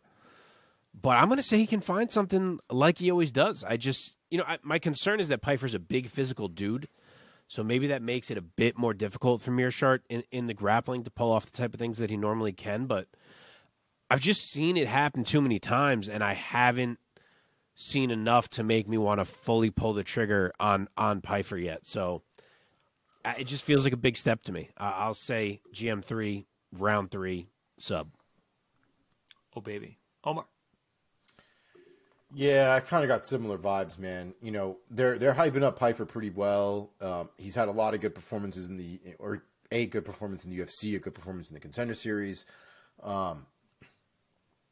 But those dudes are not the guys that he's fought are not even, in my opinion, on the level that GM3 is at. You know, and it's not to say Pyfer can't win this fight, but on paper, I don't know if I'm ready to bet against somebody who's been in there as much as Meerschaert has found success as much as Meerschaert has. So I'm going to ride the same train. I'm going to go with Gerald Meerschaert by submission, round 3. That's twice we had the same pick in a row. Same exact pick in a row. Split decision and round 3 sub, back to back. Yeah, man. I too will be going with GM3. Wow. I just love his experience, and I love his grappling prowess. I think he's going to turn this young guy back, as Mark says. Did you say that like originally, or did you hear that from somebody or other places? By the way, no, that's the thing. Turn him back. Turn him back. Someone on the rise, stop their rise, turn them back. I agree that GM3 is going to get it done by submission. I'll say round 2. Joe Pyfer is one of these guys that I feel like he's going to probably beat the shit out of Meerschaert for at least one of these 3 rounds. Yeah, I kind of feel the same. It might very well be bang. the first round too. Like he might go in there and really put the beat on Meerschaert for a little bit. But I think it's just going to get to a point where the experience will probably hold out, man. And I think, Meerschaert is one of these opportunistic grapplers that just finds the smallest opening to ruin your whole life. And I think he'll find it. Okay. Women's, is this a strawweight bout? Yes. Yes. Fun one with Michelle Waterson-Gomez taking on Loughnane Pinheiro. Waterson, no stranger to MMA fans, the karate hottie, the 37-year-old out of Albuquerque, New Mexico, 18-10 as a pro with 9 subs, 3 knockouts added to that. Looking to get back in the win column with back-to-back losses to Marina Rodriguez and Amanda Lemos. Fighting yet another Brazilian in Loughnane Pinheiro, 29-year-old out of Brazil, 10-1 as a pro, 2 knockouts, 5 subs added to that. And she's coming off of a win over Sam Hughes back in November of 2021. She won on Contender Series and is now 2-0 in the UFC. Mark, start us off. Give us your take. Pinheiro versus Waterson-Gomez. Okay, so Pinheiro is the favorite in this one. She is minus 170. Michelle Waterson is plus 140. These girls are the same size. You don't often get to say that in a fight featuring Michelle Waterson. It's a close fight. Waterson is obviously getting older, but I'm going to ride with her one more time. I think there's still enough talent there that she can take advantage of a chance against a girl who's the same size as her. Pinheiro hits harder, but I think Michelle can move. I think she can land more. I think she can mix in takedowns and gut out a win here. Maybe it's not even the most fan-friendly fight, but I think she can get it done. Not to mention, all her losses have been competitive fights against top girls. Like, it's not like she's lost it and she's getting ran through. These have all been competitive fights, so I'm not ready to say she loses this one. I think she turns back Pinheiro here. Waterson UD. Okay. Mike's not even paying attention to my usage of turns back. I was going to ask you, did you let Mike know how old Michelle Waterson was, though? Because he needs to know. She's 37. God, 37. I'm never going to live this down. Omar, just say your pick. Bastard. So I want to believe in the karate hottie still, she has been around for a long time. I was following her when she was still in Invicta, when the UFC was not even on the horizon for her and a variety of other women. So I've seen the growth in her game and things like that, and she's definitely become a lot more well-rounded. She's not the kind of, I don't want to say one-dimensional kickboxer she was before, because I don't think that's accurate, but she relied heavily on her kickboxing, earlier on in her career, and it gave her a lot of success. But I think over the years, she's had to adapt to a lot of the different styles that she's fought, and it's because she's fought some of the best of the best. Once you leave Invicta and they started bringing girls into the UFC from all over the place, all different types of division or organizations and whatever else, her game needed to step up, and she started including the takedowns and really working on the ground game. And to Mark's credit, some of her performances have been more exciting than others. But the girl still knows how to win against people, especially against people who are not the elite of the elite. Loughnane has a nice record. She's still early in her career, though, and I don't think she's going... I think this is going to be one of those moments where she realizes where the discrepancy in experience will really put somebody. I don't think talent-wise they're probably that much different from one another as far as their abilities are concerned, but I think Michelle Waterson, has a better understanding of how to use her talents and how to win a fight, and how to properly navigate through a 3-rounder here in the UFC. So I'm also going to go with Michelle Waterson-Gomez. I will go by unanimous decision. To me, this is a very tough fight to pick. I do think that it's going to be somewhat evenly matched, not only in size but in skill sets. I love the experience of Michelle Waterson, and I've always loved her skill set. She's always been one of the female fighters that I've always looked forward to seeing out in the octagon. Now I'm always so self-conscious about picking a younger fighter. God damn you. I'll go with Pinheiro just for parity's sake here. Fuck off. And I'll say she gets it done by UD. Moving on to the middleweights here. Kelvin Gastelum taking on Chris Curtis. Gastelum, the 31-year-old out of Arizona, 16-8 with 1 no contest, 6 knockouts, 4 subs. Looking to get back in the win column with back-to-back losses against Whitaker and Cannonier. Both of those fights happened in 2021. Chris Curtis will be standing across from the 35-year-old out of Cincinnati, Ohio. 30-9 as a pro with 17 knockouts, coming off a win by knockout over Joaquin Buckley back in December. Omar, start us off. Give us your take. Chris Curtis taking on the veteran Kelvin Gastelum. This, for me, is in the card where my nipples will start to get hard because the rest of these fights here, man, are A1. For being honest, I'm a little surprised. I guess maybe not surprised, but like almost like a little disappointed for Curtis and Gastelum that they're getting this headlining spot of the prelims. Chris Curtis was not thrilled. He kind of came back and was like, I get it, but it's still kind of bullshit. You know, and that's kind of where I'm at. Like, I get it. I know what you're doing. You want to build the boy up, and he's got a hell of a record, man. 30-9. Yeah, but they want this Raul Rosas Jr. thing to pan out. I mean, this is the investment right now of 2023. Like, to be fair, until it fell apart, Chiesa and the Leech weren't on the main card either. Like, yeah, that's what happens. It's a deep card. It is a deep card. It is a deep card. And I hope Raul pulls it off, man. I mean, this is a big spot. We'll get to that. But Chris Curtis and Kelvin Gastelum, this is a fantastic fight. I can't even find the appropriate adjective for what kind of fight this is. But this is a damn good fight. From a skill perspective, I think they're very, very similar as far as what they can do. The games are a little bit different, right? Kelvin definitely likes to work on the ground when he gets the opportunity to. He is not afraid to strike with you. He's not afraid to stand with you. But if he sees an opportunity for a double leg, he's going to blast the shit out of you.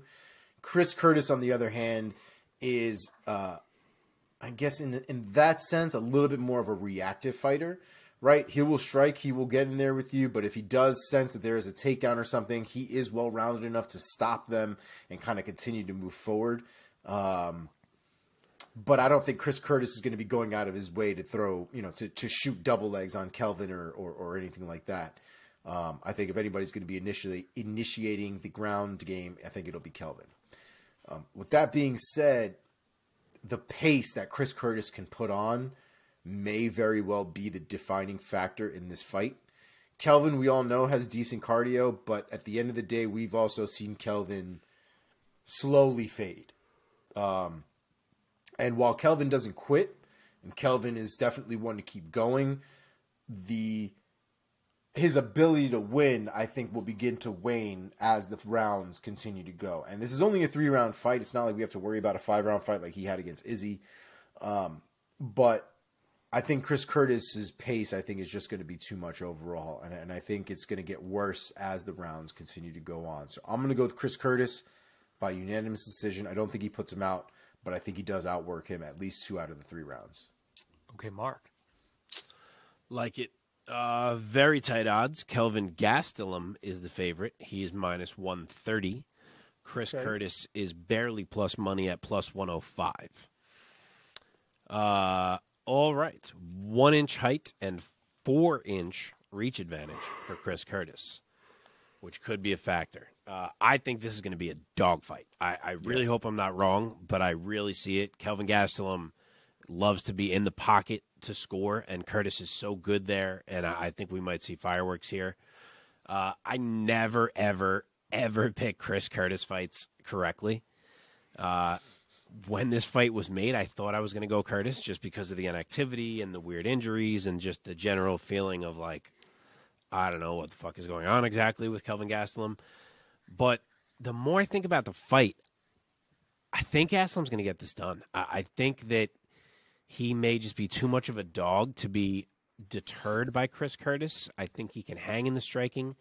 He carries big power, which people tend to forget about Gastelum. I think he can mix in the wrestling if he needs it, and maybe just present enough of a mixed bag that he can edge Chris Curtis. I'm a bit concerned that one of these Kelvin Gastelum fights is the one where he finally does break, and we're like, oh, damn. Like, maybe this is the beginning of the end for Kelvin. Because he's been, you know, I'm trying to think, like 2010 started his UFC career? No, am I bugging? I feel like he's been around for ages. You talking about Gastelum? Yeah. Now I have to look. Calvin's been around for a minute, especially having been in Tough. I got to look now. Am I crazy? Tough was 2013. Wow. Still, all right, 2013. All right, I was a little bit decade off. ago. But still, yeah, fucking long time this man has been in there. Yeah. A lot of wars. So I'm a little afraid one of these days it's just going to happen. But I'm going to say it's not this one. I'm going to say it's not Chris Curtis. I think Gastelum can mix it up, land some big shots, win a decision. UD, Kelvin Gastelum.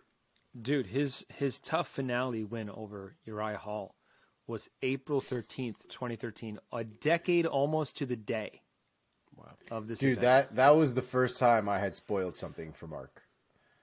That was the very first time I had ever spoiled a decision. Did you really? You remember or a result. that? I remember it. I remember it because it was the first time, and I was like, and it was so fucking crazy because at that point, if you guys don't remember, if you didn't watch that season, wait, you at the spoiled time, Gastelum Hall for me? I did. Are you sure we knew each other? How? Do Yeah. you remember that? I'll tell you why. Years ago we knew each other?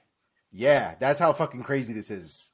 I believe so, and the only reason I say that is because we were talking about we were talking about the whole Tough thing, but then it got to a point where I watched the fight. I think we had just started talking too, and I had just watched the fight, and I had texted you guys, I can't fucking believe Kelvin Gastelum just won Tough. And Mark was like, dude, what the fuck? I didn't even watch this shit yet. You just spoiled it. I remember this. Wow. I remember this. Good times. But yeah, for those of you who don't remember, Uriah Hall back then was being touted as like the next assassin in the UFC. And then he was just too nice of a guy to really have that killer instinct. It's because speaking of, he like almost killed a guy on Tough. But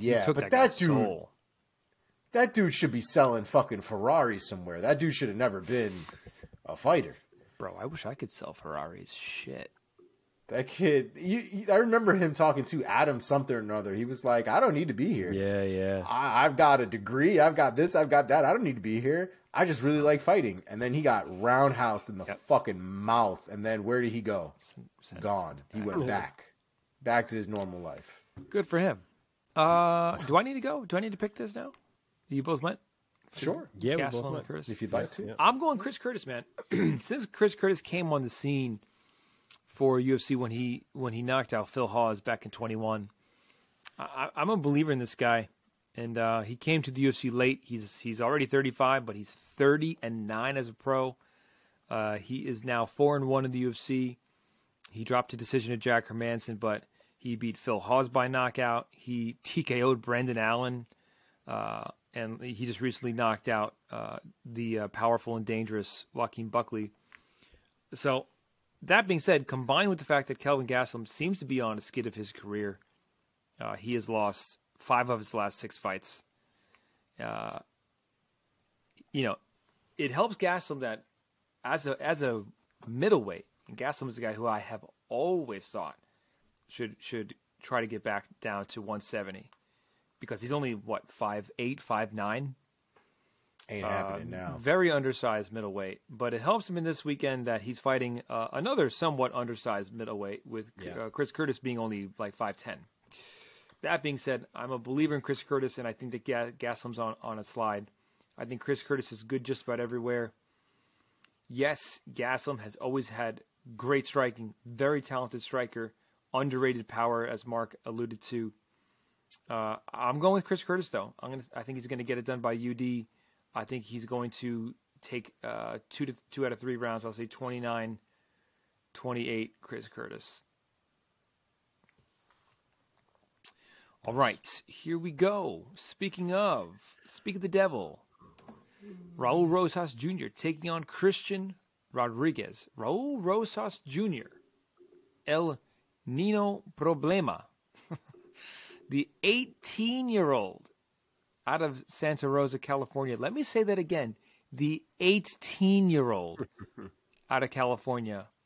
The youngest fighter ever to sign with the UFC? That's Correct. true, right? Yep. Because he signed when he was still 17. Jesus. That's crazy. That really is crazy. He is 7-0 as a pro. He won on Contender Series. He beat a guy that I announced once, a guy named Mando Gutierrez. I announced him at XFC. And then he defeated Jay Perrin by submission via face crank back in December. And now he's back for his third UFC, technically second UFC venture. Taking on Christian Rodriguez, also a prospect, 25 years old, out of Milwaukee, Wisconsin. Trains at Rufus Sport. He's signed to Pettis' management company, Showtime Management. He's 8-1 as a pro, 3 knockouts, 4 subs. He is 1-1 so far in the UFC. Lost his UFC debut to Jonathan Pierce. Then he got in the win column over Joshua Weems back in October. Okay, that being said, Mark, start us off. Give us your take. Rodriguez versus El Nino Problema, Raul Rosas Jr. So Rosas favored here, as you'd expect. He's minus 240. Christian Rodriguez is plus 190. It's a 2-inch height advantage for Rosas, but a 4-inch reach disadvantage. So that's pretty unique. He gets a dude here who's pretty skilled, it seems, from what we've seen thus far out of Christian Rodriguez. He goes for it in there. He has some solid grappling himself. Even in his loss with Jonathan Pierce, he pushed him to a decision. He looked really good in his recent win. So I wouldn't say that it's some layup, but judging off of how Rosas looked against Jay Perrin, I don't know that Rodriguez is ready to handle the grappling attack that Rosas brings, as much as he's a good grappler in his own right. I don't feel like there's really any reason for Rosas to even play around on the feet, though he probably could.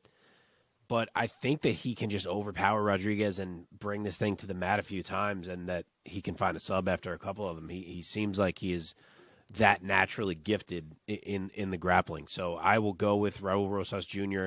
by round 2 submission. Omar. Yeah, man. The submission grappling from Rosas Jr. I think is pretty legit. He trains out of 10th Planet, Las Vegas, which is, another one of the branches of Eddie Bravo's discipline and his approach to BJJ, which is very unique and very, very. They're very into a lot of position over submission, but their approach to the submission game is also very unique. You're not going to, they have names, specific names that are very unique to their attacks and their things that you won't really find at any other gyms, like, the electric chair and the banana split and all kinds of crazy shit over there at 10th Planet. So their approach to the game is a little bit more unorthodox and a little bit more creative than I think some of the other gyms are. And I think we've been able to see some of that success from Rosas Jr. so far. So I think I'm going to keep riding that train for now. He looks good. I know they're giving him a lot of hype. I don't know if he's as good as the hype is suggesting. But the kid looks good, man, and he brings a ton of confidence behind it with him. So I'm going to ride with it. I'll go Rosas Jr. by first round submission. I think somebody's got to bring the Rosas Jr. train to a halt, at least briefly. And I'm going to say that Seat Rod is going to do that. I think this is going to be a grappler's delight. I also like the grappling skill of Rodriguez, and I will say that he's going to hand Rosas Jr. A submission loss. I'll say round 2. Omar is shaking his head in disgust. I'm just trying to figure out. We give you a fucking 18-year-old, and now you want to pick the guy that's older? Now this is the one you want to pick the older guy in? I don't understand you, Mike. I don't get it. I don't get it. That's great. That's great. Okay, let's move on. Whew, fun one. Oh, yeah. Welterweights, Kevin Holland versus Santiago Ponzinibbio. Kevin Trailblazer Holland, the 30-year-old out of Fort Worth, Texas. He is 23-9 with 1 no contest, 13 knockouts, add 6 submission finishes to that. He's looking to get back in the win column as a welterweight, having dropped his last 2 fights to Stephen Thompson and before that, Khamzat Chimaev. Santiago Ponzinibbio, the Argentine dagger, 36-year-old out of Argentina. He's 29-6, 16 knockouts, 6 subs. Both of these gentlemen are fucking bangers. He's coming off a win against Alex Morono back in December. Omar, start us off. Ponzinibbio versus Holland. What's your take? What's your pick? I don't know if you guys sent it to me or my wife sent it to me. I can't find it now. But I feel like I read something that Kevin Holland posted about how Ponzinibbio was like, hey, so I know we're supposed to fight at 170, but like, how about we just make a catch weight and we just have some steaks tonight so that we can just eat and not have to cut weight? So I'm sure he was playing around, or he like DM'd him on Instagram or some shit like that. I thought it was really funny. But this is a great fight, man. This is a really, really, really good fight. I think it's I think on both sides of the fence, although Ponzinibbio might have been in the UFC a little bit longer. Obviously, he had some time off. But I think they're both at relatively similar points in their career, especially in the rankings. And I think this is a big fight for both, man. I think if Ponzinibbio gets a win over Kevin Holland, that's a great name to have on the record. And vice versa. If Kevin Holland were to beat Ponzinibbio, that is an excellent name to have on your record. I think it's a really interesting fight to have. Both guys have shown different issues in the cage along with their successes. Ponzinibbio has kind of seemed to maybe not be on the same level that he once was at, kind of missing a step, lost to Jeff Neal, lost to Michel Pereira, was able to beat Alex Morono, but that was after, a hard fought fight that I'm not even really sure if he was winning. He wasn't. Right.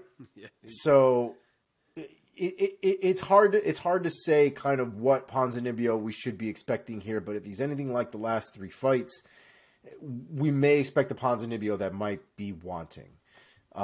Kevin Holland, on the other hand, although he has lost to Chimaev and Stephen Thompson, the Chimaev one, that whole storyline and that whole process was fucking crazy. The whole change of opponent, the weight issue, the whole thing was crazy. So I don't even really know how much value I put into that loss. And on top of the fact that Chimaev is already running through people like a meat grinder as it was. The Stephen Thompson one, however, I think was more about his approach to the fight than his actual ability to win that fight. He wanted to play games and he wanted to stand up with one of the best strikers in the UFC and not utilize all the tools that he had, and he paid for it. I think if he were to play the same approach against Ponzinibbio, very well might run into a lot of the same roadblocks, but I don't think, especially after the amount of shit he got for that Stephen Thompson loss, I don't think he's going to approach it the same way, and I think we will see a more well-rounded Kevin Holland. And so as a result, I think Kevin Holland is better at this point in their careers based on what we've seen. So I'm going to go with Kevin Holland here by unanimous decision. I think he pieces up Ponzinibbio. Okay, Mark, what's your take? What's your pick? Okay, Kevin Holland minus 260 as the favorite. Pons is plus 210. There are 3 inches of height and 8 inches of reach on the side of Kevin Holland. He better win this fight. If he does not, I throw up my hands on this man. Like, Pons is good. I love Pons. He's an absolute dog. He just showed that against Morono with that comeback. But he also showed, as Omar touched on, what a lot of his current weaknesses are in that fight. And if Alex Morono can handle him the way that he dropped him twice in that fight. Kevin Holland better be able to do the same thing if he intends to matter at welterweight. And I know I'm a fan of Kevin Holland, and you can hear my frustration because I thought he could have beat Stephen Thompson if he fought that fight differently. And I sincerely hope he steps up to the plate here and wins a fight that I believe he should win. Because even in that Wonderboy fight, he showed how good he is. He was battling with Wonderboy on the feet before hurting his hand. He wouldn't even grapple, and it was still a close-ass fight.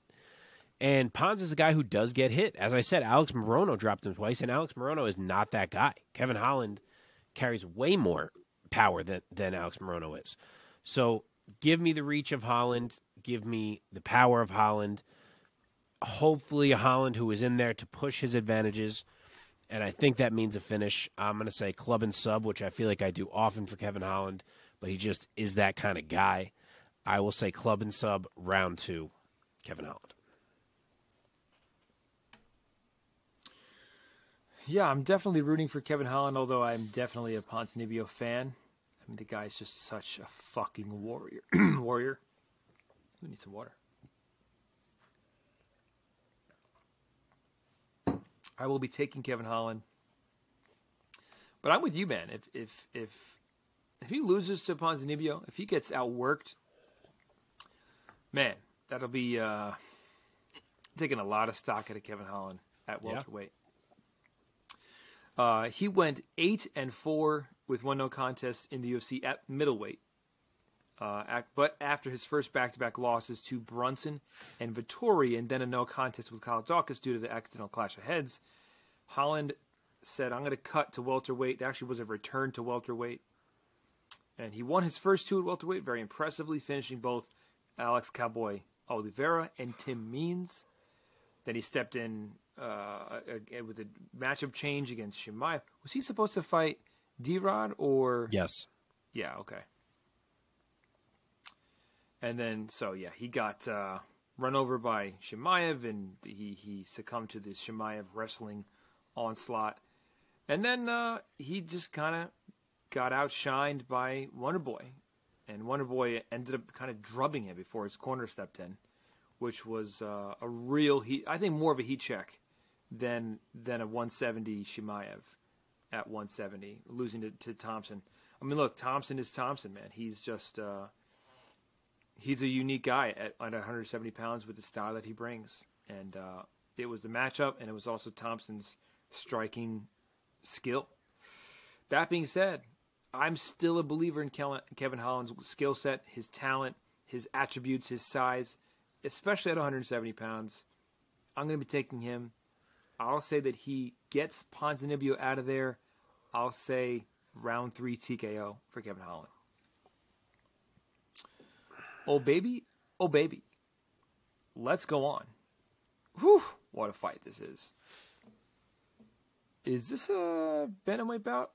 Yep. Yeah, bantamweight. Okay. This fucking fight is ruining my life. I bet. Who is Omar going to pick? The suspense is killing me. Okay, Rob Font taking on Adrian Yanez. Rob Font, 35-year-old, out of Boston, Massachusetts. 19-6 as a pro. 8 knockouts, 4 subs. Looking to get back to the win column, dropping 2 fights to the legend, Jose Aldo, and Marlon Chito Vera back in April. Adrian Yanez, 29 years old, out of La Porte, Texas. 16-3 as a pro. 10 knockouts, 2 subs added to that. I forgot to count how many fight win streak he's on. Omar, maybe you know.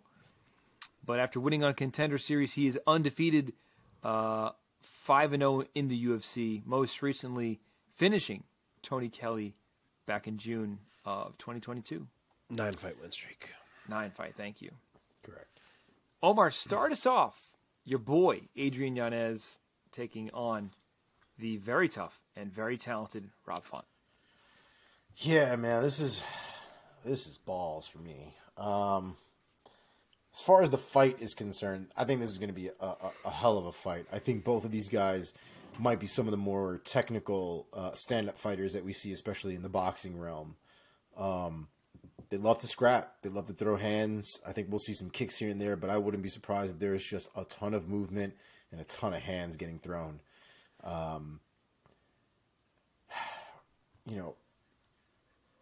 I'm a fan of Rob Font. I've been a fan for a while. I didn't choose him against Chito Vera because Chito Vera is my boy. But the man only loses to the elite. I mean, he only loses to the guys who are at the top of these divisions, man. And I love Yanez. I've loved everything that he's done. I mean, you see it. Any performance that he's ever had that we've talked about on here, man, I'm always about Adrian Yanez. I talk about him more than anybody else when we have these conversations and he comes up. I don't know if this is the one that he's going to break through on. I don't. Shit, I really don't know. I really don't know where this fight's going to go, man. It really could go either way. I think Rob Font's experience could be the differentiating factor, but the reality is Yanez is more than capable of landing and putting hands on Rob Font. Gun to my head, I will go with Rob Font by split decision, but I hate it all. I hate everything about it.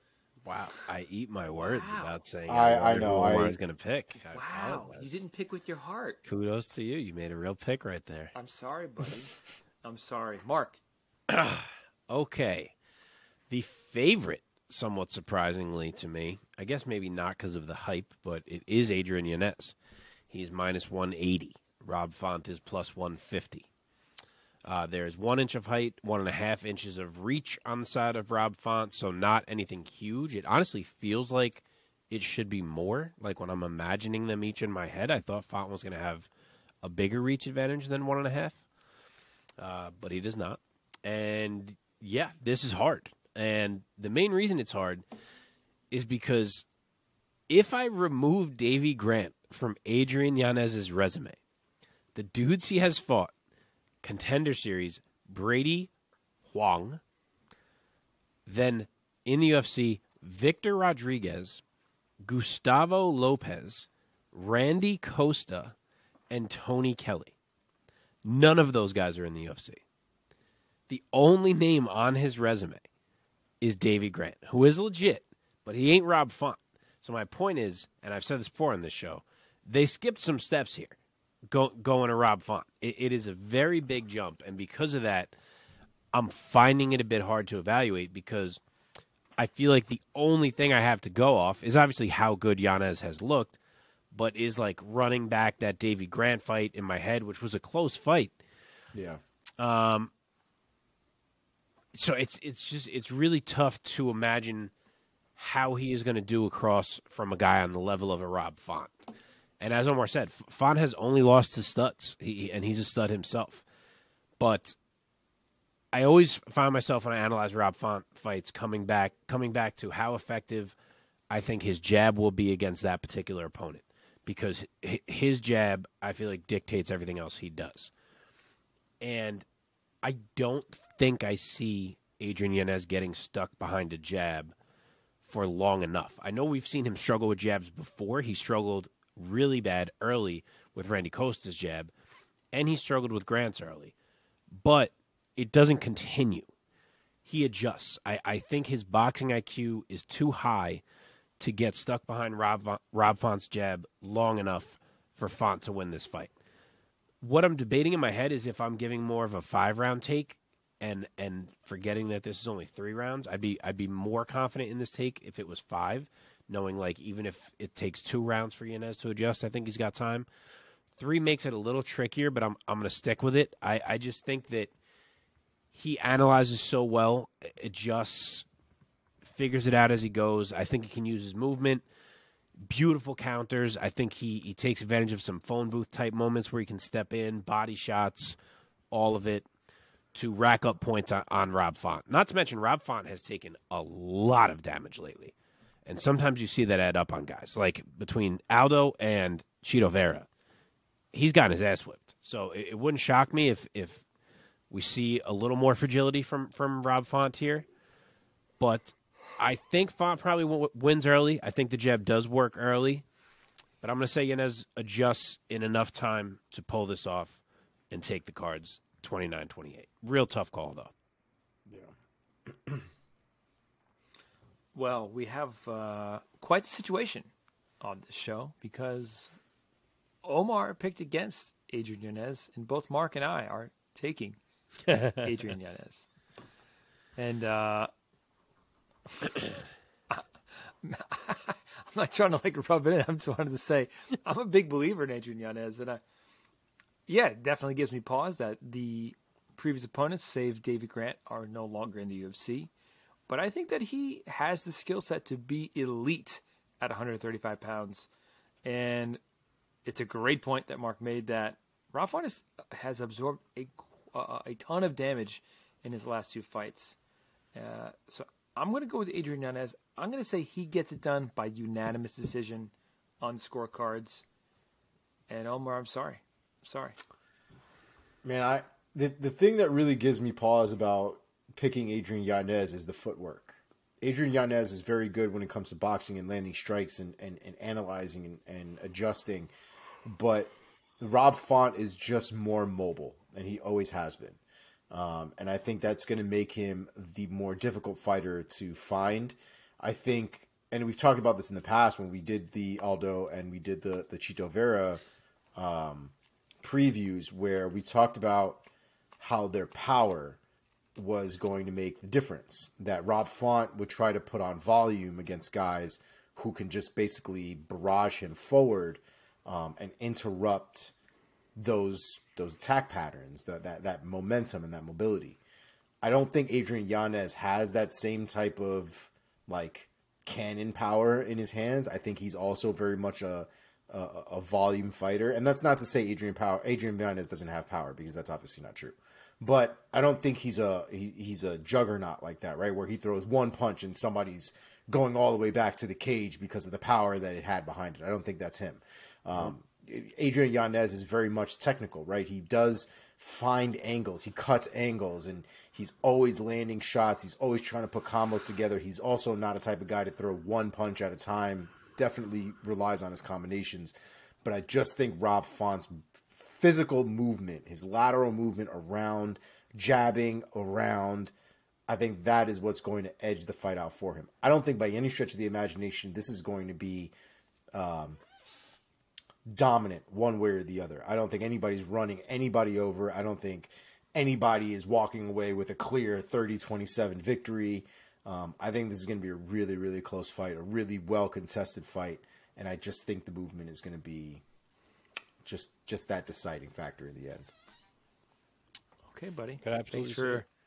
Thanks for elaborating more why you're picking against Adrian Yanez. Fucking asshole. Okay, co-main event time in the welterweight division. Gilbert Burns taking on Jorge Masvidal. My goodness, what a matchup! These guys are around the same age, both in their mid-30s, like me. So I don't know who I'm taking. Are they mid-30s? I think 38. Jorge's like late 30s. Mid to late, yeah, for sure. Yeah. Okay, Gilbert Dorino Burns, 36-year-old out of Rio de Janeiro, Brazil. He's 21-5 as a pro, 6 knockouts, 9 subs added to that. Coming off of a submission victory over Neil Magny back in January, just a couple months ago.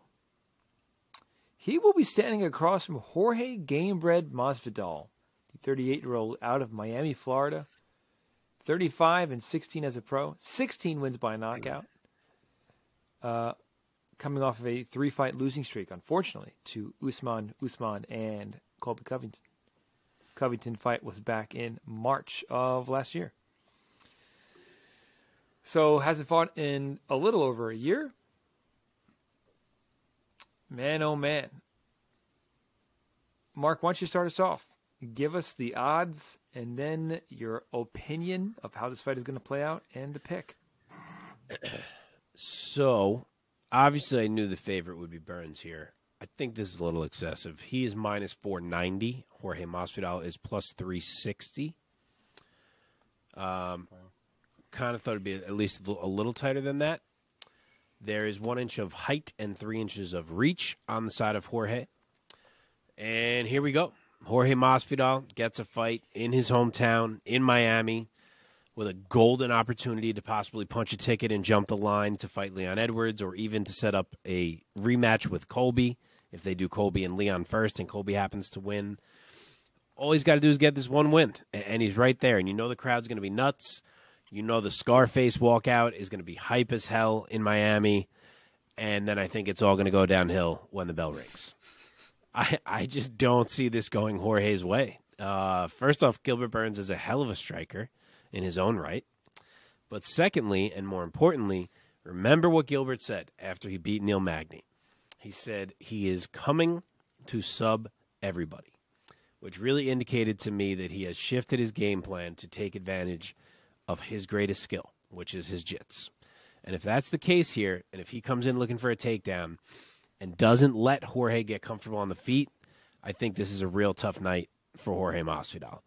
If Gilbert plays around with Jorge on the feet, everything changes. Like I said, Burns is good there too, but he can be hit. We've seen that plenty of times, and this fight to me becomes an absolute toss-up if Gilbert Burns goes the fun engage on the feet type route. But I think he comes in looking for the takedown, which means Jorge's going to be thinking about it. In his last fight with Colby, where he got out-grappled, that was the most frustrating night, I think, of his whole frustrating fight and night, I guess. I think of his whole life. He does not want to be in that spot again. So I think he's going to be thinking about the takedown, which prevents him from flowing as freely as he'd like in the striking. And I even think it could let Gilbert land something big on Jorge, like an overhand type thing as Jorge's reacting, or being conscious of that takedown. But I think one way or another we see this hit the mat, whether it's from a takedown or a knockdown. And I think Gilbert's going to shine there. I really do. I'm all in on my hope of Jiu-Jitsu Gilbert trying to make a run here. And I know Jorge never gets subbed, but I'm going to say he does. I am going to say that Jiu-Jitsu Gilbert is a future title challenger. I can't speak during this preview here, but I'm going to go Gilbert Burns, round 2 submission. Omar. Well, this is going to be my last logical pick for the night, because the next one is going to be all logic or all heart. I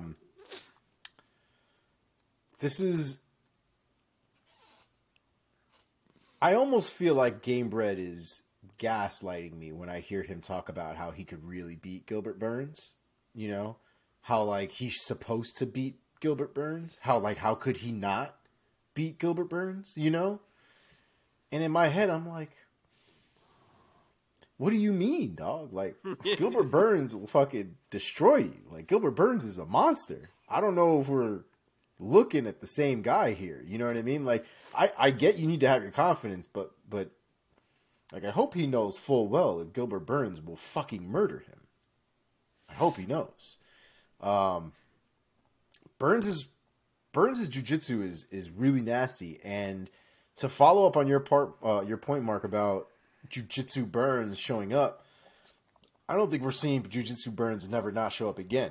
And I don't know if we talked about it before on here, or maybe I talked about it to my wife, or if we talked about it in our text message thread, but Burns' days of the Chimaev fights, I believe, are over. His wife gave him an earful after that Chimaev fight. Yeah, we talked about it on here. Yeah, we did, right? It was us, yeah.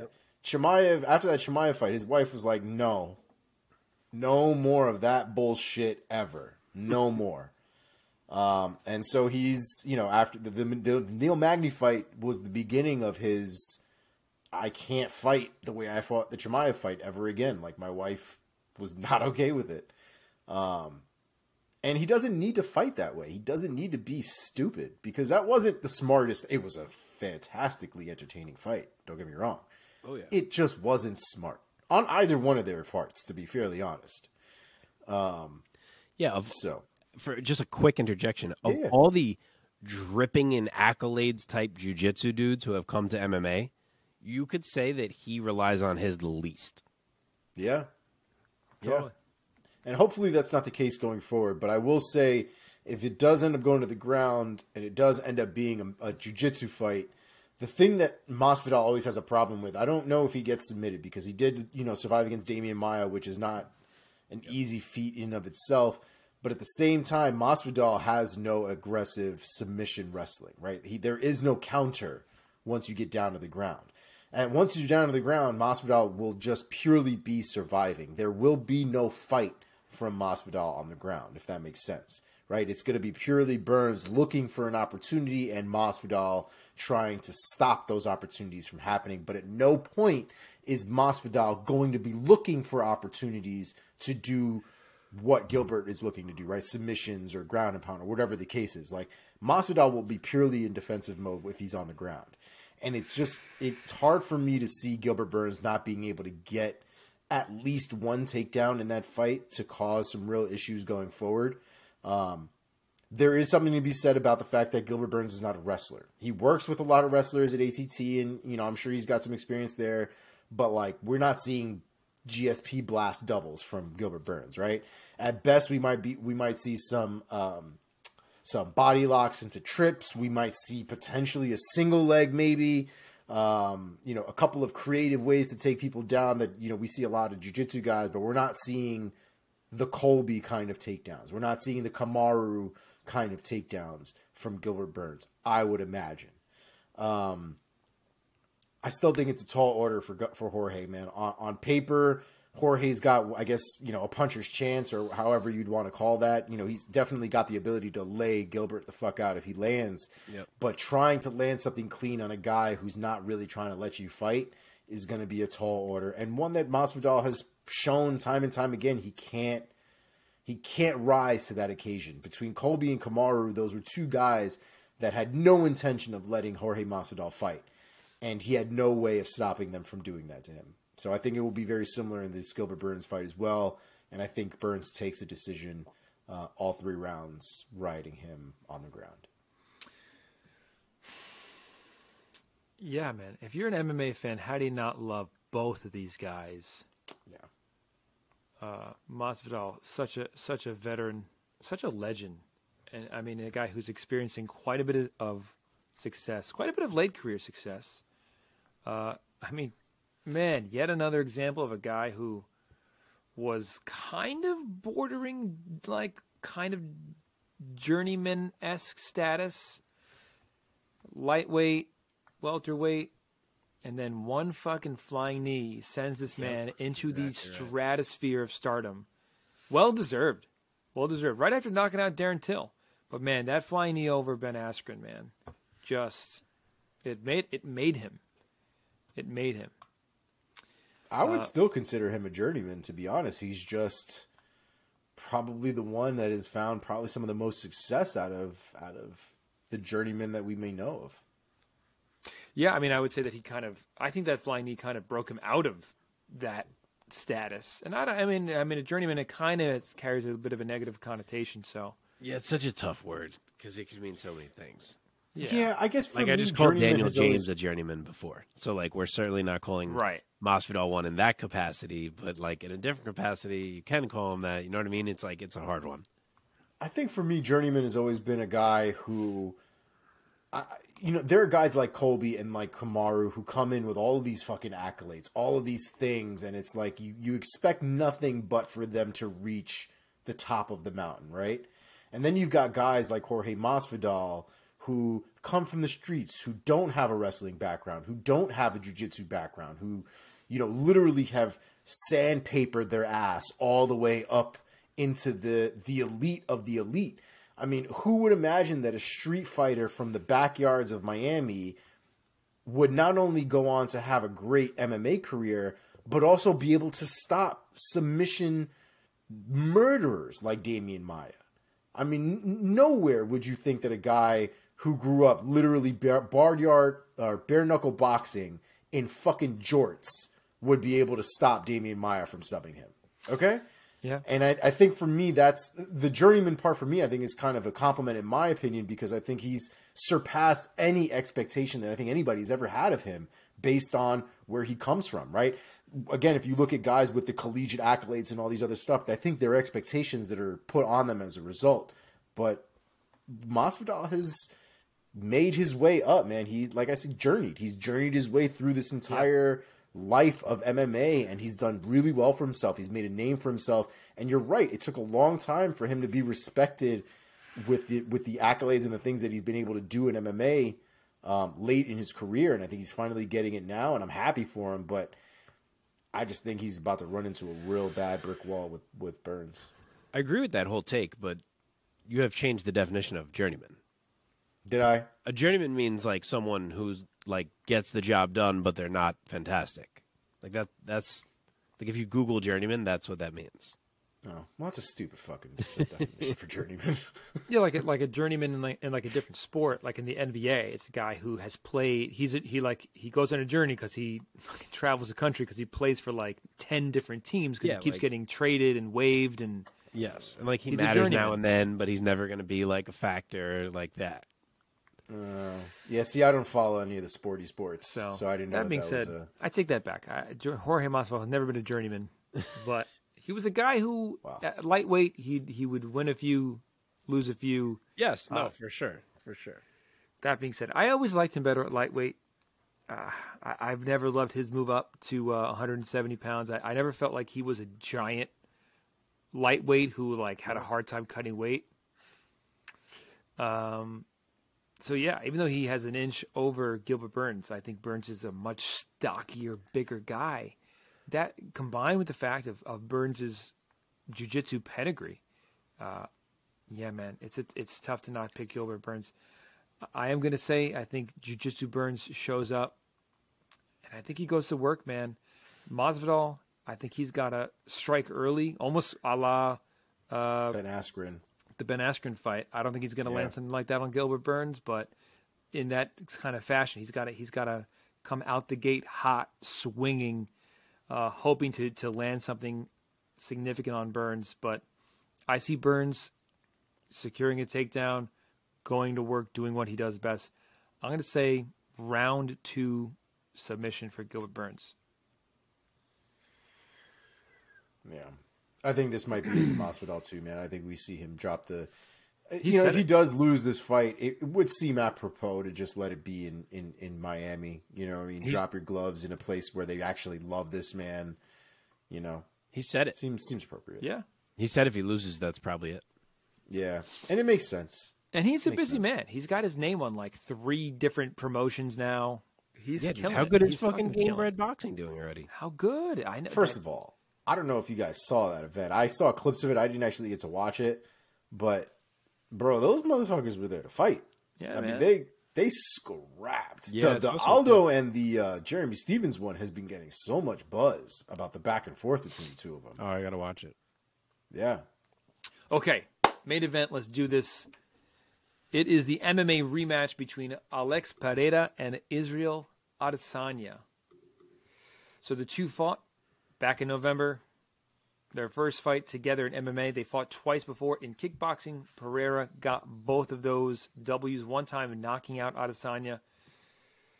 So Poatan, the 35-year-old out of Sao Paulo, Brazil, he is 7-1 in MMA. Only one fight went the distance. The other 6 he finished those opponents.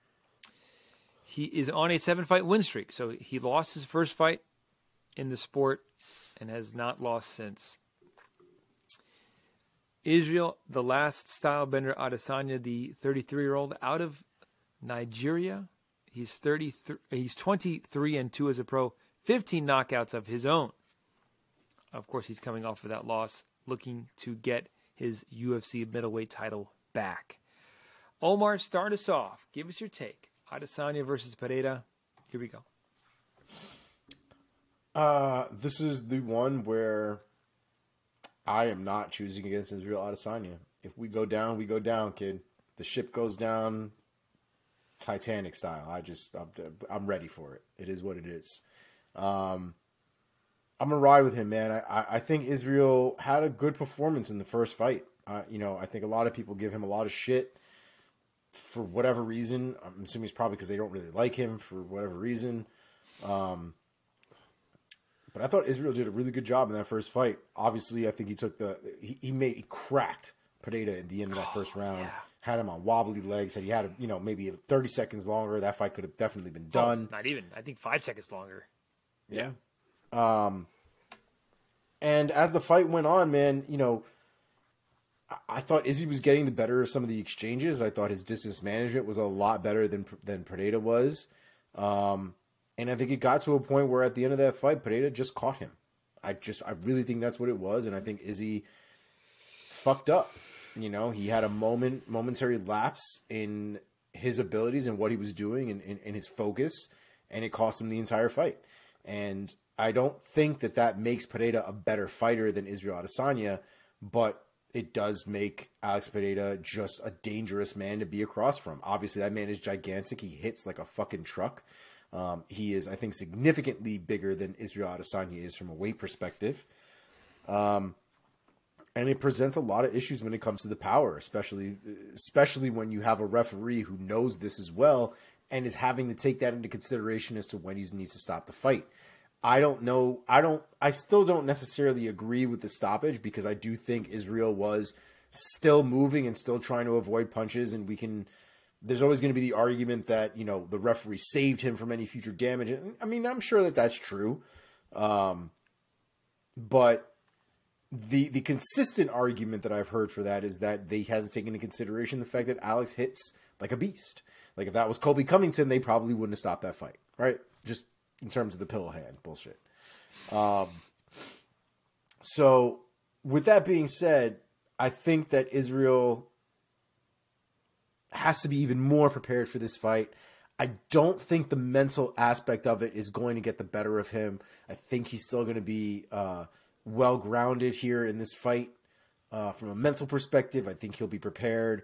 And I think he's going to come out on top, man. I still don't think he's going to be able to knock him out, but I do think he's still going to be able to get 3 out of the 2 rounds here, hopefully. And I'm going to ride with Izzy on this one, man. Unanimous decision. Okay, Mark, take it away. So the challenger is the favorite. Izzy is minus 140.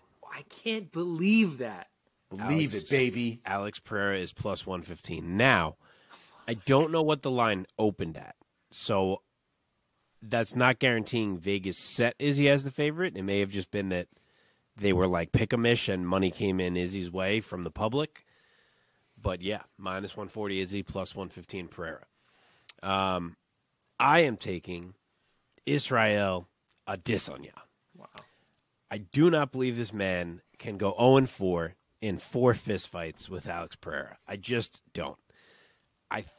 Omar said a lot of this already, but I think Izzy showed in the last fight that he's the better overall fighter. Like, of course, it went south for him late, but I still think he's the better fighter. He was picking Pereira apart.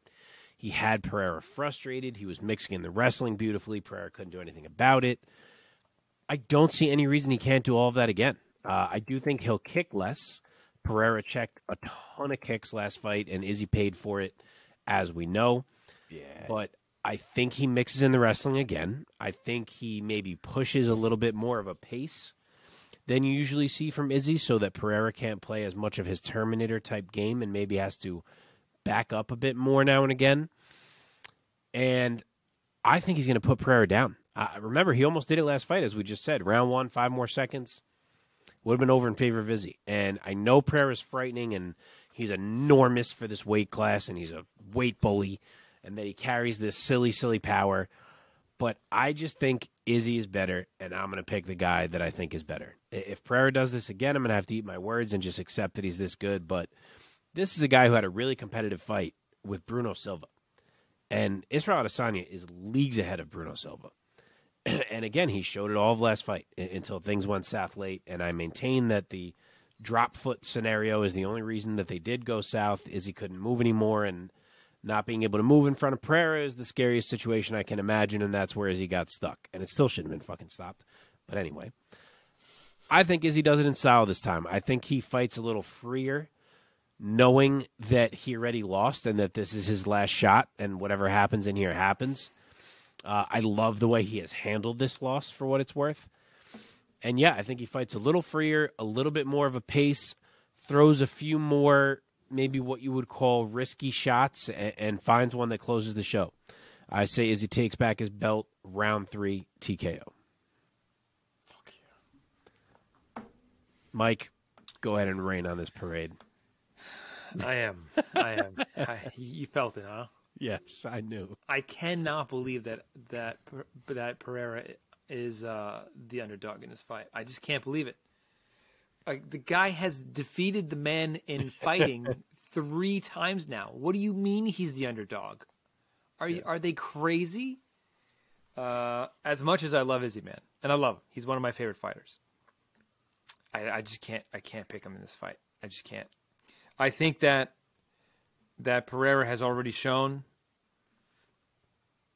that he's better. He's better in the context that within a fight, he will do what he has to do to defeat this man. Yes, Adesanya was winning throughout most of that fight. I was as excited as anybody when he nearly finished him in the first round. But it's like the cliche phrase. It feels a little cliche to say it. It's like Adesanya's got to be perfect for 25 minutes. Hard thing to do when fucking Frankenstein is walking towards you. And I think that Pereira is going to just sort of put an exclamation point on the whole series here between the two of them. I'm going to say he's going to get him out of there even earlier. I'll say he finishes him in the third round. I'll say, yeah, third round. TKO. For Alex Pereira. Putain. And realistically, I think history has kind of shown us that champions who get immediate rematches generally don't really go their way. So there's a lot of things that are against Izzy here on paper. But I'm really hoping, if there's anybody, especially the mental part of things, if there's anybody that I think has a good handle on it, Izzy's at the top of my list when it comes to that. Yeah, man. I'll be rooting for him, that's for sure. Okay, let's end with a little bit of trivia and then wrap it up. Here we go. I have one too. Oh, baby. Oh, baby. Mine's kind of a quickie type of one. Do you want me to go first for that reason? Oh, that's what she said. Is yours like more detailed? Not really. Oh. So should I go first? Yeah, do it. All right.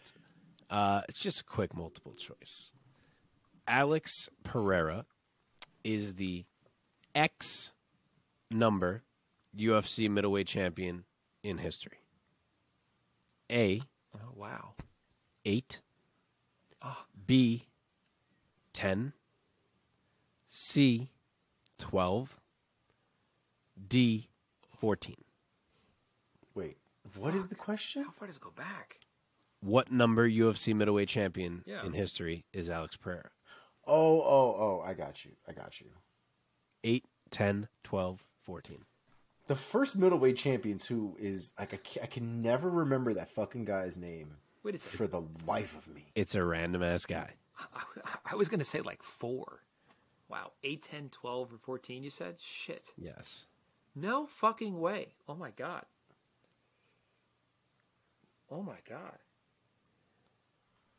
So just for the ones I've been conscious of, there's Rich Franklin. Yes. Anderson Silva. Chris Weidman. Luke Rockhold. I want to guess on my own, man.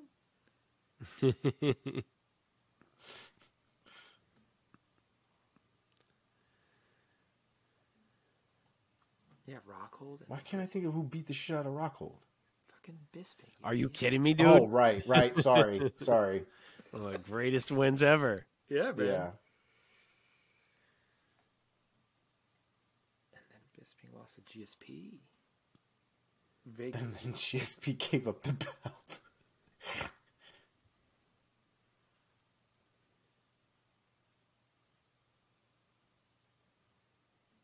I'm going to go with 12. I'm going to go with 8. Omar's the winner. Oh, wow, 12. Because I was already almost up to 8 just off of what I had seen, and I know that there was a history before then, so I took a shot there. The inaugural UFC middleweight champion was Dave Mene. Yeah, I'm never going to remember that fucking guy's name. He was then defeated by Murilo Bustamante, who you guys probably do know. Yes. Mm-hmm. He defended once, then he vacated because he left. Evan Tanner won the vacant belt. He was the third champ. R.I.P. Evan Tanner. He lost it to Rich Franklin, who was number 4. Eventually, And then Anderson 5, Weidman 6, Rockhold 7, Bisping 8, GSP 9, Whitaker 10, Izzy 11, and Pereira 12.